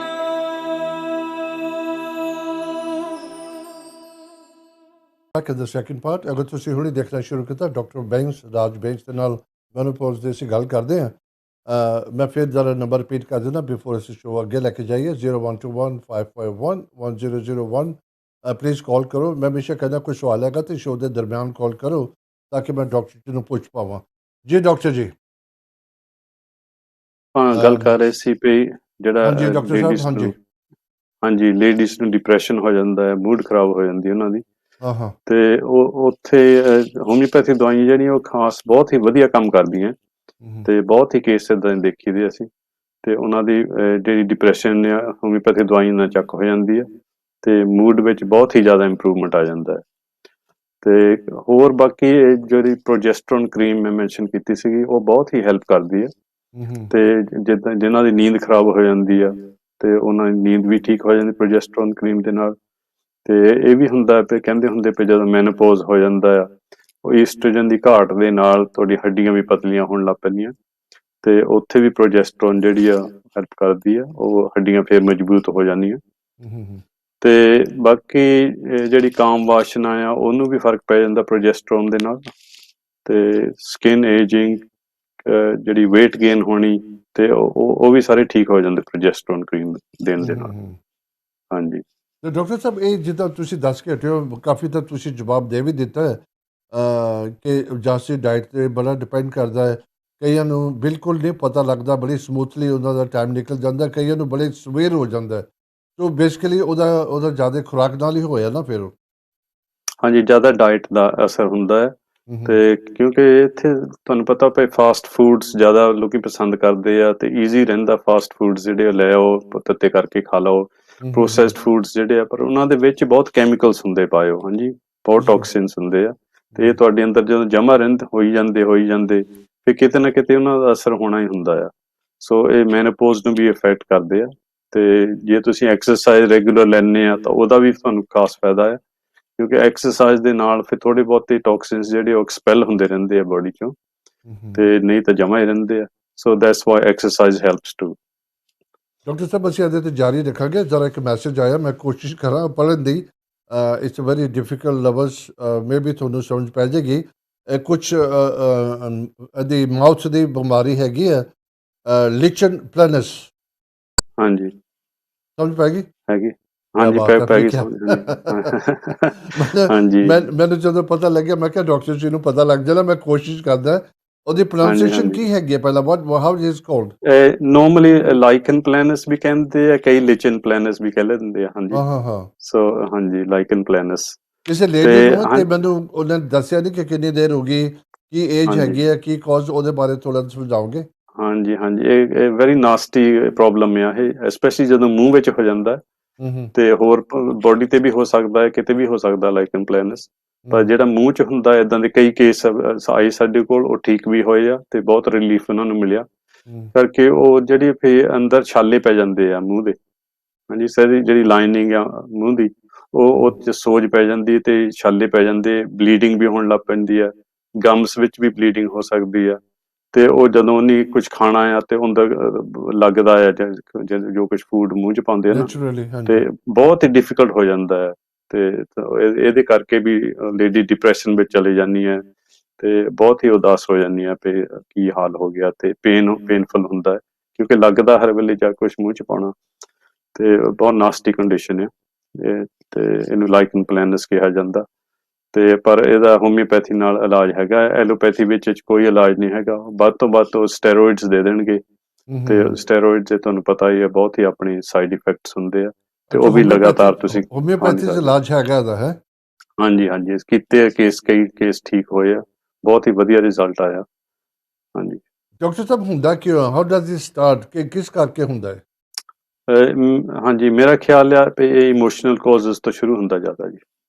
ਕੋਈ ਨਾ ਕੋਈ ਪ੍ਰੋਬਲਮ ਆਉਂਦਾ ਫੈਮਿਲੀ ਵਿੱਚ ਤੇ ਉਹਦੇ ਬਾਰੇ ਕੋਈ ਹੱਲ ਨਹੀਂ ਲੱਭਦਾ ਉਹਨਾਂ ਨੂੰ, ਤੇ ਉਹ ਜਿਹੜੇ ਸਟਰੋਂਗ ਇਮੋਸ਼ਨਸ ਆਉਂਦੇ ਆ ਜਾਂ ਗਮੀ ਆਉਂਦੀ ਆ ਜਾਂ ਬਹੁਤ ਹੀ ਫਿਕਰ ਕਰਦੇ ਆ ਆਪਣੀ ਧੀ ਬਾਰੇ ਪੁੱਤ ਬਾਰੇ ਫਿਕਰ ਕਰੀ ਜਾਣਾ ਹਰ ਵੇਲੇ, ਤੇ ਉਹ ਜਿੱਦੋਂ ਮੈਂਟਲ ਪ੍ਰੈਸ਼ਰ ਬਿਲਡਅਪ ਹੋ ਜਾਂਦਾ ਹੈ ਤੇ ਪਰ ਉਹ ਜਿਹੜੇ ਇਮੋਸ਼ਨਸ ਆਪਣੇ ਬਾਹਰ ਕੱਢ ਨਹੀਂ ਸਕਦੇ ਕਿਸੇ ਤਰ੍ਹਾਂ, ਅੰਦਰ ਹੀ ਰੱਖਦੇ ਆ ਤੇ ਉਹ ਫਿਰ ਓਵਰ ਪੀਰੀਅਡ ਆਫ ਟਾਈਮ ਵੀ ਤੁਹਾਡੀ ਬੋਡੀ ਤੇ ਕਿਤੇ ਨਾ ਕਿਤੇ ਅਸਰ ਹੋਣ ਲੱਗ ਪੈਂਦਾ। ਤੇ ਜਿਹੜੀਆਂ ਦਵਾਈਆਂ ਅਸੀਂ ਹੋਮਿਓਪੈਥੀ ਦਵਾਈਆਂ ਬਾਤੀਆਂ ਠੀਕ ਕਰਨ ਲਈ ਉਹ ਮੇਨਲੀ ਇਮੋਸ਼ਨਸ ਤੇ ਅਸੀਂ ਪ੍ਰਿਸਕ੍ਰਾਈਬ ਕੀਤੀਆਂ ਵੀ ਉਹਨਾਂ ਦਾ ਕੀ ਇਮੋਸ਼ਨਲ ਸਟੇਟ ਹੈਗਾ ਤੇ ਉਹਦੇ ਨਾਲ ਉਹਨਾਂ ਨੂੰ ਬਹੁਤ ਹੀ ਰਿਲੀਫ ਮਿਲਿਆ। ਤੇ doctor Sahib is it more common mouth ਦੇ ਵਿੱਚ ਕਿ ਕਿਤੇ ਤੁਸੀਂ ਕਿਹਾ ਕਿਤੇ ਹੋਰ ਬੋਡੀ ਤੇ ਵੀ ਹੋ ਸਕਦੀ ਹੈ? ਹਾਂਜੀ ਹਾਂਜੀ ਇਹ ਪਤਾ ਨਹੀਂ ਕਿਉਂ ਮਾਊਥ ਵਿੱਚ ਬਹੁਤ ਕੇਸ ਇਦਾਂ ਦੇ ਆਉਂਦੇ ਆ, ਪਰ ਇਹ ਸਕਿਨ ਤੇ ਵੀ ਦੇਖਿਆ ਅਸੀਂ ਹੋਏ ਆ, ਹਾਂਜੀ ਲੱਤਾਂ ਤੇ ਵੀ ਹੋਏ ਆ ਦੇਖਿਆ, ਬਾਹਾਂ ਤੇ ਵੀ, ਤੇ ਇੰਟਰਨਲ ਆਰਗਨਸ ਤੇ ਪਰ ਇਹ ਮੂੰਹ ਵਿੱਚ ਪਤਾ ਨਹੀਂ ਕਿਉਂ ਜ਼ਿਆਦਾ ਹੁੰਦਾ ਹੈ। ਕਮਾਲ ਦੀ ਗੱਲ ਹੈ ਡਾਕਟਰ ਸਾਹਿਬ, ਮੈਂ ਕਦੀ ਬਿਮਾਰੀ ਦਾ ਨਾਮ ਨਹੀਂ ਸੁਣਿਆ, ਐਸੇ ਕਰਕੇ ਕਾਲ ਚੱਲਣੇ ਤਾਂ ਅਸੀਂ ਸ਼ੋਅ ਕਰਦੇ ਹਾਂ। ਕਿਸੇ ਵੀ ਤਰ੍ਹਾਂ ਦੀ ਬਿਮਾਰੀ ਪਲੀਜ਼ ਤੁਸੀਂ ਲਿੰਕ ਕਰਕੇ ਪਤਾ ਕਰ ਸਕਦੇ ਹੋ। ਹੋਪਫੁਲੀ ਨੈਕਸਟ ਮੰਡੇ 17 ਤਰੀਕ ਨੂੰ ਪ੍ਰਾਈਮ ਮਿਨਿਸਟਰ ਨੇ ਕਾਫੀ ਲੋਕਡਾਊਨ ਦਾ ਈਜ਼ ਡਾਊਨ ਕਰਨਾ, ਤੇ ਉਮੀਦ ਰੱਖਦਾ ਡਾਕਟਰ ਜੀ ਸਟੂਡੀਓ ਆਉਣਗੇ, ਫਿਰ ਤੁਸੀਂ ਖੁੱਲ੍ਹ ਕੇ ਡਾਕਟਰ ਜੀ ਨਾਲ ਗੱਲ ਕਰ ਸਕਦੇ ਹੋ ਫੋਨ ਦੇ ਉੱਪਰ ਹੀ ਲਾਈਵ ਜਦੋਂ ਸ਼ੋਅ ਹੁੰਦਾ। ਉਮੀਦ ਰੱਖਦਾ ਕਿ ਸਭ ਕੁਝ ਠੀਕ ਹੋਏਗਾ। ਡਾਕਟਰ ਸਾਹਿਬ ਜਿਹੜਾ ਮੈਨੂਪੌਜ਼ ਹੈਗਾ ਇਹ ਦੇਖੋ ਵੈਸੇ ਇੱਦਾਂ ਦੀ ਕੋਈ ਚੀਜ਼ ਆਦਮੀਆਂ 'ਚ ਵੀ ਹੁੰਦੀ ਹੈ ਵੈਸੇ ਕਿ ਸਿਰਫ ਲੇਡੀਜ਼ ਦਾ ਜ਼ਿਆਦਾ ਪ੍ਰੋਬਲਮ ਹੈਗੀ ਹੈ? ਹਾਂਜੀ ਲੇਡੀਜ਼ ਦੀ ਜ਼ਿਆਦਾ ਡੈਫੀਨੇਟਲੀ ਪ੍ਰੋਬਲਮ ਹੈਗੀ ਭਾਜੀ, ਤੇ ਇਹਦੇ ਬਾਰੇ ਪਬਲਿਸਟ ਵੀ ਬਹੁਤ ਜ਼ਿਆਦਾ ਹੈ, ਸੋ ਐਵਰੀਬਾਡੀ ਨੋਜ਼ ਅਬਾਊਟ ਇਟ, ਹਾਂਜੀ। ਤੇ ਪਰ ਮੇਲ ਮੈਨੋਪੌਜ਼ ਵੀ ਹੁੰਦਾ ਆ, ਦੇਰ ਸੱਚ ਅ ਥਿੰਗ, ਤੇ ਉਹਨਾਂ ਦਾ ਹੁੰਦਾ ਹੈ ਵੀ ਮੇਲ ਹਾਰਮੋਨ ਜਿਹੜਾ ਹੁੰਦਾ ਉਹਨੂੰ ਟੈਸਟੋਸਟਰੋਨ ਕਿਹਾ ਜਾਂਦਾ, ਅੱਛਾ। ਤੇ ਤਕਰੀਬਨ 50 ਸਾਲ ਦੀ ਉਮਰ ਤੋਂ ਵੱਧ ਤੇ ਕਈ ਜੈਂਟਲਮੈਨ ਦੇ ਉਹ ਟੈਸਟੋਸਟਰੋਨ ਜਿਹੜਾ ਉਹ ਘਟਣ ਲੱਗ ਪੈਂਦਾ ਆ, ਹਾਂਜੀ। ਤੇ ਜਦੋਂ ਉਹ ਘਟ ਜਾਂਦਾ ਹੈ ਉਹ ਤੇ ਮੇਰੇ ਖਿਆਲ ਆਪਾਂ ਅਲੱਗ ਪ੍ਰੋਗਰਾਮ ਕਰਾਂਗੇ, ਤੇ ਪਰ ਉਹ ਹੈਗੇ ਦੇਰ ਇਜ਼ ਸੱਚ ਅ ਥਿੰਗ ਐਜ਼ ਮੇਲ ਮੈਨੋਪੌਜ਼, ਪਹਿਲਾਂ ਨਹੀਂ ਸੀ ਗਿਣਿਆ ਜਾਂਦਾ, ਤੇ ਪਰ ਹੁਣ ਮੰਨਦੇ ਆ ਵੀ ਜਿਹੜਾ ਮੇਲ ਹਾਰਮੋਨ ਟੈਸਟੋਸਟਰੋਨ ਹੁੰਦਾ ਉਹ ਵੀ ਘਟਣ ਲੱਗ ਪੈਂਦਾ ਹੈ, ਹਾਂਜੀ। ਪਰ ਡਾਕਟਰ ਸਾਹਿਬ ਜਿਹੜੀ ਤੁਸੀਂ ਅੱਜ ਕੀਤੀ ਹੈ ਸਪੈਸ਼ਲੀ ਲੇਡੀਜ਼ ਦੇ ਵਿੱਚ 45 ਸਾਲ ਤੋਂ ਬਾਅਦ ਬੜਾ ਸੀਵੀਅਰ ਪ੍ਰੋਬਲਮ ਹੈਗੀ ਆ, ਤਰ੍ਹਾਂ ਤਰ੍ਹਾਂ ਦੀ ਬਿਮਾਰੀਆਂ ਜੁੜੀਆਂ, ਸਾਈਡ ਇਫੈਕਟ ਉਹਦੇ ਨਾਲ ਕਾਫੀ ਸੀਰੀਅਸ ਹੈਗੀ ਹੈ। ਡਾਕਟਰ ਸਾਹਿਬ ਇਹ ਫੈਮਿਲੀ ਲਾਈਫ 'ਚ ਵੀ ਬੜਾ ਫਰਕ ਪੈ ਸਕਦਾ ਹੈ, ਇਹ ਬੜਾ ਐਜੂਕੇਸ਼ਨਲ ਇਨਫੋਰਮੇਟਿਵ ਸ਼ੋ ਹੁੰਦਾ ਤਾਂ ਕਿ ਹਸਬੈਂਡ ਨੂੰ ਜਾਂ ਫੈਮਿਲੀ ਨੂੰ ਪਤਾ ਹੋਣਾ ਚਾਹੀਦਾ ਹੈ ਕਿ ਜੋ ਮਾਂ ਹੈ ਜਾਂ ਲੇਡੀ ਹੈ ਉਹ ਕਿਸ ਰਸਤੇ ਤੇ ਗੁਜ਼ਰ ਰਹੀ ਹੈ, ਤੇ ਉਹਦੇ ਨਾਲ ਇੰਸਟੈਂਟ ਗੁੱਸਾ ਹੋਣਾ ਸਿੰਪੈਥੈਟਿਕ ਦੇ ਤਰੀਕੇ ਨਾਲ ਤੁਸੀਂ ਡੀਲ ਕਰ ਸਕਦੇ ਹੋ। ਹਾਂਜੀ ਭਾਜੀ ਇਹ ਬਹੁਤ ਹੀ ਵਧੀਆ ਗੱਲ ਕੀਤੀ ਤੁਸੀਂ ਭਾਜੀ, ਭਾਜੀ ਕਿਉਂਕਿ ਕੋਸ਼ਿਸ਼ ਕਰੀ ਜਦੋਂ ਦੀ। ਹਾਂ ਬਹੁਤ ਹੀ ਵਧੀਆ ਪੁਆਇੰਟ ਹੈ ਤੁਹਾਡਾ ਇਹ, ਥੈਂਕ ਯੂ ਕਿਉਂਕਿ ਜੀ। ਜਿਹੜੀ ਲੇਡੀ ਹੁੰਦੀ ਹੈ ਨਾ, lady is the hub of the house, ਹਾਂਜੀ। ਸੈਂਟਰਲ ਲੇਡੀ ਤੇ ਹੁੰਦੀ ਹੈ, ਹਾਂਜੀ। ਸਭ ਕੁਝ ਲੇਡੀ ਤੇ ਡਿਪੈਂਡ ਕਰਦਾ ਆ, ਸਾਰਾ ਘਰ ਦਾ ਜਿਹੜਾ ਸਮਾਜ ਆ ਸਾਰਾ ਕੁਝ ਸੰਭਾਲਣਾ ਲੇਡੀ ਤੇ ਹੁੰਦਾ ਹੈ, ਹਾਂਜੀ। ਬਿਲਕੁਲ ਬਿਲਕੁਲ। ਤੇ ਜਦੋਂ ਲੇਡੀ ਆਫ ਦਾ ਹਾਊਸ ਠੀਕ ਨਾ ਹੋਵੇ ਤਾਂ ਫਿਰ ਸਾਰੀ ਫੈਮਿਲੀ ਤੇ ਸਾਰੇ ਉਹਨਾਂ ਦੇ everything in the house is affected, ਹਾਂਜੀ। ਸਾਰਿਆਂ ਤੇ ਅਸਰ ਪੈਂਦਾ ਆ, ਤੇ ਖਾਸ ਕਰਕੇ ਜਦੋਂ ਇਮੋਸ਼ਨਲ ਪ੍ਰੋਬਲਮ ਪੈ ਜਾਵੇ, ਜਿੱਦਾਂ ਡਿਪਰੈਸ਼ਨ ਹੋ ਜਾਵੇ, ਤੇ ਉਹਦਾ ਫਿਰ ਸਾਰੀ ਫੈਮਿਲੀ ਤੇ ਅਸਰ ਹੁੰਦਾ ਆ। ਸੋ ਇਹ ਸਮਝਣ ਦੀ ਲੋੜ ਆ ਸਾਰਿਆਂ ਨੂੰ ਵੀ ਇਹ ਕੀ ਹੋ ਰਿਹਾ, ਤੇ ਇਹਦਾ ਇਲਾਜ ਤੁਸੀਂ ਕਰਾਓ, ਤੇ ਉਹਨੂੰ don't swipe it under the carpet, ਹੈ ਨਾ, ਕਿਉਂਕਿ ਸਾਡੇ ਲੋਕੀ ਕਾਫੀ ਲੋਕੀ ਹੈਗੇ ਉਹ ਡਿਪਰੈਸ਼ਨ ਨੂੰ ਸਮਝਦੇ ਨਹੀਂ ਕੀ ਗੱਲ ਆ, ਹਾਂਜੀ। ਉਹਦੇ ਕਹਿੰਦੇ ਇਹ ਐਵੇਂ ਹੀ ਰੋਂਦਾ ਰਹਿੰਦਾ, ਐਵੇਂ ਉਦਾਸ ਰਹਿੰਦੀ ਆ, ਇਹ ਕੁਝ ਕੀ ਹੋਇਆ, ਕੁਝ ਵੀ ਨਹੀਂ ਹੋਇਆ, ਹਨਾ। ਸੋ ਸਾਡੇ ਕਲਚਰ ਵਿੱਚ ਘੱਟ ਸਮਝ ਹੈ ਡਿਪਰੈਸ਼ਨ ਬਾਰੇ, ਪਰ ਇਹ ਹੈਗੀ ਡੈਫੀਨੇਟਲੀ ਇਦਾਂ ਦੀ ਇੱਕ ਬਿਮਾਰੀ, ਤੇ ਸਾਰੀ ਫੈਮਿਲੀ ਨੂੰ ਸਮਝਣ ਚਾਹੀਦਾ, ਤੇ ਉਹਨੂੰ ਸਪੋਰਟ ਕਰਨਾ ਚਾਹੀਦਾ ਲੇਡੀ ਨੂੰ, ਡੈਫੀਨੇਟਲੀ। ਵੈਰੀ ਗੁੱਡ ਡਾਕਟਰ ਸਾਹਿਬ ਬੜੀ ਕਮਾਲ ਦੀ ਗੱਲ ਹੈ, ਤੁਸੀਂ ਮੈਨੋਪੌਜ਼ ਦੀ ਗੱਲ ਕੀਤੀ, ਬਿਮਾਰੀ ਦੀ ਗੱਲ ਕਰਦੇ, ਕਿੱਥੋਂ ਕਿੱਥੋਂ ਗੱਲ ਕਰਕੇ ਇਹ ਹੁਣ ਜਿਹੜੀ ਚੀਜ਼ ਆਈ ਹੈ ਬੜੀ ਇੰਪੋਰਟੈਂਟ ਹੈਗੀ ਹੈ ਓਨੈਸਟਲੀ, ਕਿਉਂਕਿ ਇਹ ਬੜੀ ਜਿਹੜੀ ਲੈਕ ਆਫ ਨੌਲੇਜ ਹੁੰਦੀ ਹੈ। ਜਦੋਂ ਹੁਣ ਅਸੀਂ ਕਾਲ ਚੱਲਣੇ 'ਤੇ ਸ਼ੋਅ ਕਰਦੇ ਹਾਂ, ਜਦੋਂ ਤੁਹਾਡੇ ਘਰ ਕਿਸੇ ਦੇ ਵੀ ਪ੍ਰੋਬਲਮ ਹੈਗੀ ਹੈ, ਤੁਸੀਂ ਸੋਚਣ ਲੱਗ ਜਾਓਗੇ ਵੀ ਹਾਂ ਮੈਂ ਮੇਰਾ ਬਿਹੇਵੀਅਰ ਠੀਕ ਨਹੀਂ ਸੀਗਾ, ਮੈਂ ਗਲਤ ਸਮਝਦਾ ਸੀਗਾ, ਮੈਂ ਵੀ ਗੁੱਸੇ ਹੋ ਜਾਂਦਾ ਸੀ ਕਿ ਉਹ ਇੱਦਾਂ ਕਿਉਂ ਕਰਦੀ ਹੈ ਲੇਡੀ, ਤੇ ਬੜੀ ਸਮਝਣ ਦੀ ਗੱਲ ਹੈ ਡਾਕਟਰ ਸਾਹਿਬ, ਬਹੁਤ ਸਮਝਣ ਦੀ ਗੱਲ ਹੈ। ਐਗਜ਼ੈਕਟਲੀ ਹਾਂਜੀ, ਜਿੱਦਾਂ ਤੁਸੀਂ ਕਿਹਾ ਬੇਬੀ ਤੋਂ ਬਾਅਦ ਵੀ ਹੋ ਜਾਂਦੀ ਹੈ ਲੇਡੀਜ਼ ਨੂੰ ਡਿਪਰੈਸ਼ਨ, ਪੋਸਟਨੇਟਲ ਡਿਪਰੈਸ਼ਨ ਉਹਨੂੰ ਕਹਿੰਦੇ ਆ। ਤੇ ਉਹਦੀ ਜਦੋਂ ਬੱਚਾ ਹੁੰਦਾ ਨਾ ਉਹਦੀ ਵਜ੍ਹਾ ਇਹੀ ਹੁੰਦੀ ਵੀ ਜਿਹੜੇ ਹਾਰਮੋਨਸ ਆ ਹਨਾ, ਉਹ ਆਊਟ ਆਫ ਬੈਲੈਂਸ ਹੋਏ ਹੁੰਦੇ ਉਸ ਵੇਲੇ। ਹਾਂਜੀ, ਕਿਉਂਕਿ ਜਦੋਂ ਪ੍ਰੈਗਨੈਂਸੀ ਹੁੰਦੀ ਬਹੁਤ ਹੀ ਚੇਂਜਸ ਆਉਂਦੇ ਬੋਡੀ ਵਿੱਚ, ਤੇ ਇਹੀ ਹਾਰਮੋਨਸ ਜਿਹੜੇ ਈਸਟ੍ਰੋਜਨ, ਪ੍ਰੋਜੈਸਟਰੋਨ, ਇਹੀ ਹਾਰਮੋਨਸ ਇਹ ਕੰਟਰੋਲ ਕਰਦੇ ਤਕਰੀਬਨ ਸਭ ਕੁਝ। ਤੇ ਉਹ ਫਿਰ ਬੱਚਾ ਹੋਣ ਤੋਂ ਬਾਅਦ ਕਈ ਲੇਡੀਜ਼ ਦੀ ਬਹੁਤ ਆਊਟ ਆਫ ਬੈਲੈਂਸ ਹੋ ਜਾਂਦੇ ਹਾਰਮੋਨਸ, ਤੇ ਉਹਨਾਂ ਨੂੰ ਵੀ ਪੋਸਟਨੇਟਲ ਡਿਪਰੈਸ਼ਨ ਹੋ ਜਾਂਦੀ ਆ। ਤੇ ਇਹ ਵੀ ਹੁਣ ਹਸਬੈਂਡ ਨੂੰ ਸਮਝਣ ਦੀ ਲੋੜ ਹੈ ਉਸ ਵੇਲੇ ਵੀ ਉਹ ਲੇਡੀ ਦਾ ਸਪੋਰਟ ਕਰਨ, ਹਾਂਜੀ, ਵੀ ਉਹ ਠੀਕ ਹੋਵੇ। ਤੇ ਏਦਾਂ ਨਾ ਸਮਝਣ ਵੀ ਐਵੇਂ ਹੀ ਰੋਂਦੀ ਰਹਿੰਦੀ ਬੈਠੀ, ਕੁਛ ਨਹੀਂ ਕਰਦੀ ਹੈਗੀ, ਸਾਰਾ ਦਿਨ ਵਿਹਲੀ ਬੈਠੀ ਰਹਿੰਦੀ ਹੈ, ਕੰਮ ਨਹੀਂ ਕਰਦੀ। ਉਹ ਜਦ ਡਿਪਰੈਸ਼ਨ ਚਲੇ ਜਾਂਦੀ ਉਹਦਾ ਦਿਲ ਹੀ ਨਹੀਂ ਕਰਦਾ ਕੁਛ ਵੀ ਕਰਨੇ ਨੂੰ। ਹਾਂਜੀ, ਇਹ ਸੋ ਸਵੇਅਰ। ਸੋ ਇੱਥੇ ਵੀ ਕਈ ਕੇਸ ਦੇਖੇ ਪੋਸਟਨੇਟਲ ਡਿਪਰੈਸ਼ਨ ਦੇ, ਤੇ ਉਹ ਵੀ ਹੋਮਿਓਪੈਥੀ ਦਵਾਈ ਨਾਲ ਬਿਲਕੁਲ ਠੀਕ ਹੋ ਗਈ। ਕੀ ਬਾਤ ਹੈ ਡਾਕਟਰ ਸਾਹਿਬ, ਇਹ ਜਿਹੜੀ ਹੁਣ ਚੀਜ਼ ਹੈਗੀ ਹੈ, ਜੇ ਫੈਮਿਲੀ 'ਚ ਮਾਂ ਨੂੰ ਹੋਵੇ, ਹੋ ਸਕਦਾ ਕਿ ਅੱਗੇ ਵੀ ਜਾ ਸਕਦੇ ਆ ਉਹਦੀ ਫੈਮਿਲੀ ਦੇ ਵਿੱਚ, ਉਹਦੀ ਧੀ ਨੂੰ ਜਾਂ ਅੱਗੇ ਇੱਦਾਂ ਕੁਛ ਹੈ ਕਨੈਕਸ਼ਨ ਉਹਦੀ? ਇਹ ਕਈ ਲੇਡੀਜ਼ ਕਹਿੰਦੀਆਂ ਆ ਵੀ ਜਿਹੜਾ ਏਦਾਂ ਮੈਨੋਪੌਜ਼ ਹੈ ਨਾ, ਵੀ ਸਾਡੀ ਮਦਰ ਨੂੰ ਵੀ ਸਵੇਰ ਸੀਗਾ ਤੇ ਸਾਨੂੰ ਵੀ ਸਵੇਰ ਹੋਇਆ। ਤੇ ਕਈ ਲੇਡੀਜ਼ ਏਦਾਂ ਦੀ ਇਨਫੋਰਮੇਸ਼ਨ ਦਿੰਦੀਆਂ ਵੀ ਫੈਮਿਲੀ ਲਿੰਕ ਹੋ ਸਕਦਾ ਹੈ। ਹਾਂਜੀ। ਡਾਕਟਰ ਸਾਹਿਬ, ਜਿਹੜੀਆਂ ਕਈ ਬਿਮਾਰੀਆਂ ਹੁੰਦੀਆਂ ਜਿਹਨੂੰ ਤੁਸੀਂ ਚੇਨ ਕਹਿੰਦੇ ਹੋ, ਤੁਸੀਂ ਇਨਹੈਰਿਟ ਕਰਦੇ ਹੋ ਆਪਣੀ ਫੈਮਿਲੀ ਕੋਲੋਂ, ਜੇ ਤੁਹਾਨੂੰ ਪਤਾ ਕਿ ਇਹ ਹੈਗਾ, ਔਰ ਤੁਸੀਂ ਦੱਸਿਆ ਕਿ this is mostly related with the diet ਦੇ ਨਾਲ, ਤੇ ਤੁਸੀਂ ਪਹਿਲਾਂ ਪ੍ਰੀਕਾਸ਼ਨ ਲੈ ਸਕਦੇ ਹੋ। ਹਾਂ, ਦੈਟਸ ਰਾਈਟ। ਇਹ ਤਾਂ ਸਾਡੀ ਆਪਣੀ ਆਪਣੀ ਜ਼ਿੰਮੇਵਾਰੀ ਆ, ਤੇ ਹਰ ਵੇਲੇ ਤੁਸੀਂ ਆਪਣੀ ਡਾਇਟ ਜਿਹੜੀ ਉਹ ਸਹੀ ਰੱਖਣ ਦੀ ਕੋਸ਼ਿਸ਼ ਕਰੋ, ਤੇ ਨਾ ਤੁਸੀਂ ਜੰਕ ਫੂਡਸ ਤੇ ਰਿਲਾਈ ਕਰੋ ਤੇ ਹਰ ਵੇਲੇ ਚਲੋ ਕੀ ਬਣਾਉਣਾ ਹੈ, ਤਾਜ਼ਾ ਫੂਡ ਉੱਥੋਂ ਬਣਿਆ ਬਣਾਇਆ ਲੈ ਆਓ, ਹਨਾ। ਤੇ ਤੁਹਾਨੂੰ ਕੀ ਪਤਾ ਉਹਦੇ ਵਿੱਚ ਕੀ ਪਾਇਆ ਹੁੰਦਾ ਨਹੀਂ। ਹਾਂਜੀ, ਯੂ ਡੋਨਟ ਨੋ। ਤੇ ਜਿਹੜੇ ਹੁਣ ਪ੍ਰੀ ਪੈਕਡ ਫੂਡ ਮਿਲਦੇ ਆ ਉਹਨਾਂ ਵਿੱਚ ਤੁਹਾਨੂੰ ਪਤਾ ਕੈਮੀਕਲਸ ਬਹੁਤ ਪੈਂਦੇ ਆ, ਵੀ ਉਹ ਜਲਦੀ ਖਰਾਬ ਨਾ ਹੋਵੇ ਫੂਡ, ਉਹ ਉਹਦੇ ਵਿੱਚ ਕੈਮੀਕਲਸ ਪਾਉਂਦੇ ਪਏ ਉਹਦੀ ਸ਼ੈਲਫ ਲਾਈਫ ਵਧਾਉਣ ਲਈ। ਸੋ ਇਹ ਜਿਹੜੇ ਸਾਰੇ ਕੈਮੀਕਲਸ ਆ ਤੁਹਾਡੇ ਅੰਦਰ ਬੋਡੀ ਦੇ ਅੰਦਰ ਜਮ੍ਹਾਂ ਹੁੰਦੇ ਰਹਿੰਦੇ ਆ, ਤੇ ਉਹ ਜਦੋਂ ਫਿਰ ਇੱਕ ਪੁਆਇੰਟ ਆ ਜਾਂਦਾ ਹੈ ਤਾਂ ਬੋਡੀ ਹੋਰ ਨਹੀਂ ਸਹਿ ਸਕਦੀ ਹੈਗੀ, ਤੇ ਫਿਰ ਨਾ ਕੋਈ ਬਿਮਾਰੀ ਜਾਗ ਪੈਂਦੀ ਆ। ਹਾਂਜੀ, ਸੋ ਕਈ ਕੇਸ ਟ੍ਰੀਟ ਕਰੀਦੇ ਆ, ਤੇ ਉਹ ਕੇਸ ਬੜੇ ਪੁਰਾਣੇ ਹੁੰਦੇ ਆ। ਹਾਂਜੀ, 10, 15, 20 ਸਾਲ ਦੇ ਪੁਰਾਣੇ ਬਿਮਾਰੀਆਂ ਹੁੰਦੀਆਂ। ਤੇ ਫਿਰ ਜਦ ਦਵਾਈ ਦੇਈਦੀ ਆ ਤੇ ਕਈ ਫਿਰ ਕਹਿੰਦੇ ਜੀ ਮੈਨੂੰ ਮਹੀਨਾ ਹੋ ਗਿਆ ਦਵਾਈ ਖਾਂਦੇ ਨੂੰ, ਮੈਨੂੰ ਕੋਈ ਫਰਕ ਤਾਂ ਪਿਆ ਨਹੀਂ। ਹਾਂਜੀ, ਸੋ ਇਹ ਸਮਝਣ ਦੀ ਲੋੜ ਆ ਵੀ ਜਿਹੜੀਆਂ ਪੁਰਾਣੀਆਂ ਬਿਮਾਰੀਆਂ ਉਹਨਾਂ ਦਾ ਟਾਈਮ ਤਾਂ ਲੱਗੇਗਾ ਨਾ, ਤੇ ਜਿਹੜੇ ਟੌਕਸਿਨਸ ਆ ਉਹ ਹੌਲੀ ਹੌਲੀ ਨਿਕਲਣਗੇ, ਤੇ ਹੌਲੀ ਹੌਲੀ ਉਹਨਾਂ ਨੂੰ ਫਰਕ ਪਏਗਾ, ਪਰ ਕਿਉਂਕਿ ਡਾਕਟਰ ਇੱਕਦਮ ਸਾਹਿਬ, ਤਾਂ ਇਹ ਮੈਂ ਉਹਨਾਂ ਨੂੰ ਬਲੇਮ ਨਹੀਂ ਕਰਦਾ, ਚਲੋ, ਕਿਉਂਕਿ ਬੜੇ ਲੋਕਾਂ ਦੇ ਤੁਹਾਨੂੰ ਪਤਾ ਫੋਨ ਵੀ ਆਉਂਦੇ ਸੀਗੇ ਜਿਨ੍ਹਾਂ ਨੇ ਤੁਸੀਂ ਦਿੱਤਾ ਆਪਣੀ ਮੈਡੀਕੇਸ਼ਨ ਵਗੈਰਾ, ਤੇ ਉਹ ਕਹਿੰਦੇ ਜੀ ਮੈਂ ਹਫਤਾ ਖਾਧੀ, ਮੈਂ ਬਿਲਕੁਲ ਠੀਕ ਹੋ ਗਈ। ਉਹ ਜਦੋਂ ਇੱਦਾਂ ਦੀ ਚੀਜ਼ ਸੁਣਦੇ ਨੇ ਫਿਰ ਹਾਂਜੀ ਉਹਨਾਂ ਦੇ ਹਾਂਜੀ, ਦਿਮਾਗ ਦੈਟਸ 'ਚ ਆਉਂਦਾ ਟਰੂ। ਇਹ ਹਫਤੇ 'ਚ ਠੀਕ ਹੋ ਗਈ, ਮੈਨੂੰ ਮਹੀਨਾ ਹੋ ਗਿਆ, ਤਾਂ ਮੈਨੂੰ ਫਰਕ ਕਿਉਂ ਨਹੀਂ ਪੈ ਰਿਹਾ? ਫਿਰ ਉਹ ਜਿੱਦਾਂ ਹਾਂਜੀ ਤੁਸੀਂ ਦੈਟਸ ਕਿਹਾ, ਫਿਰ ਬੰਦੇ ਦੀ ਬੋਡੀ ਤੇ ਬਹੁਤ ਡਿਪੈਂਡ ਕਰਦਾ ਨਾ ਉਹ।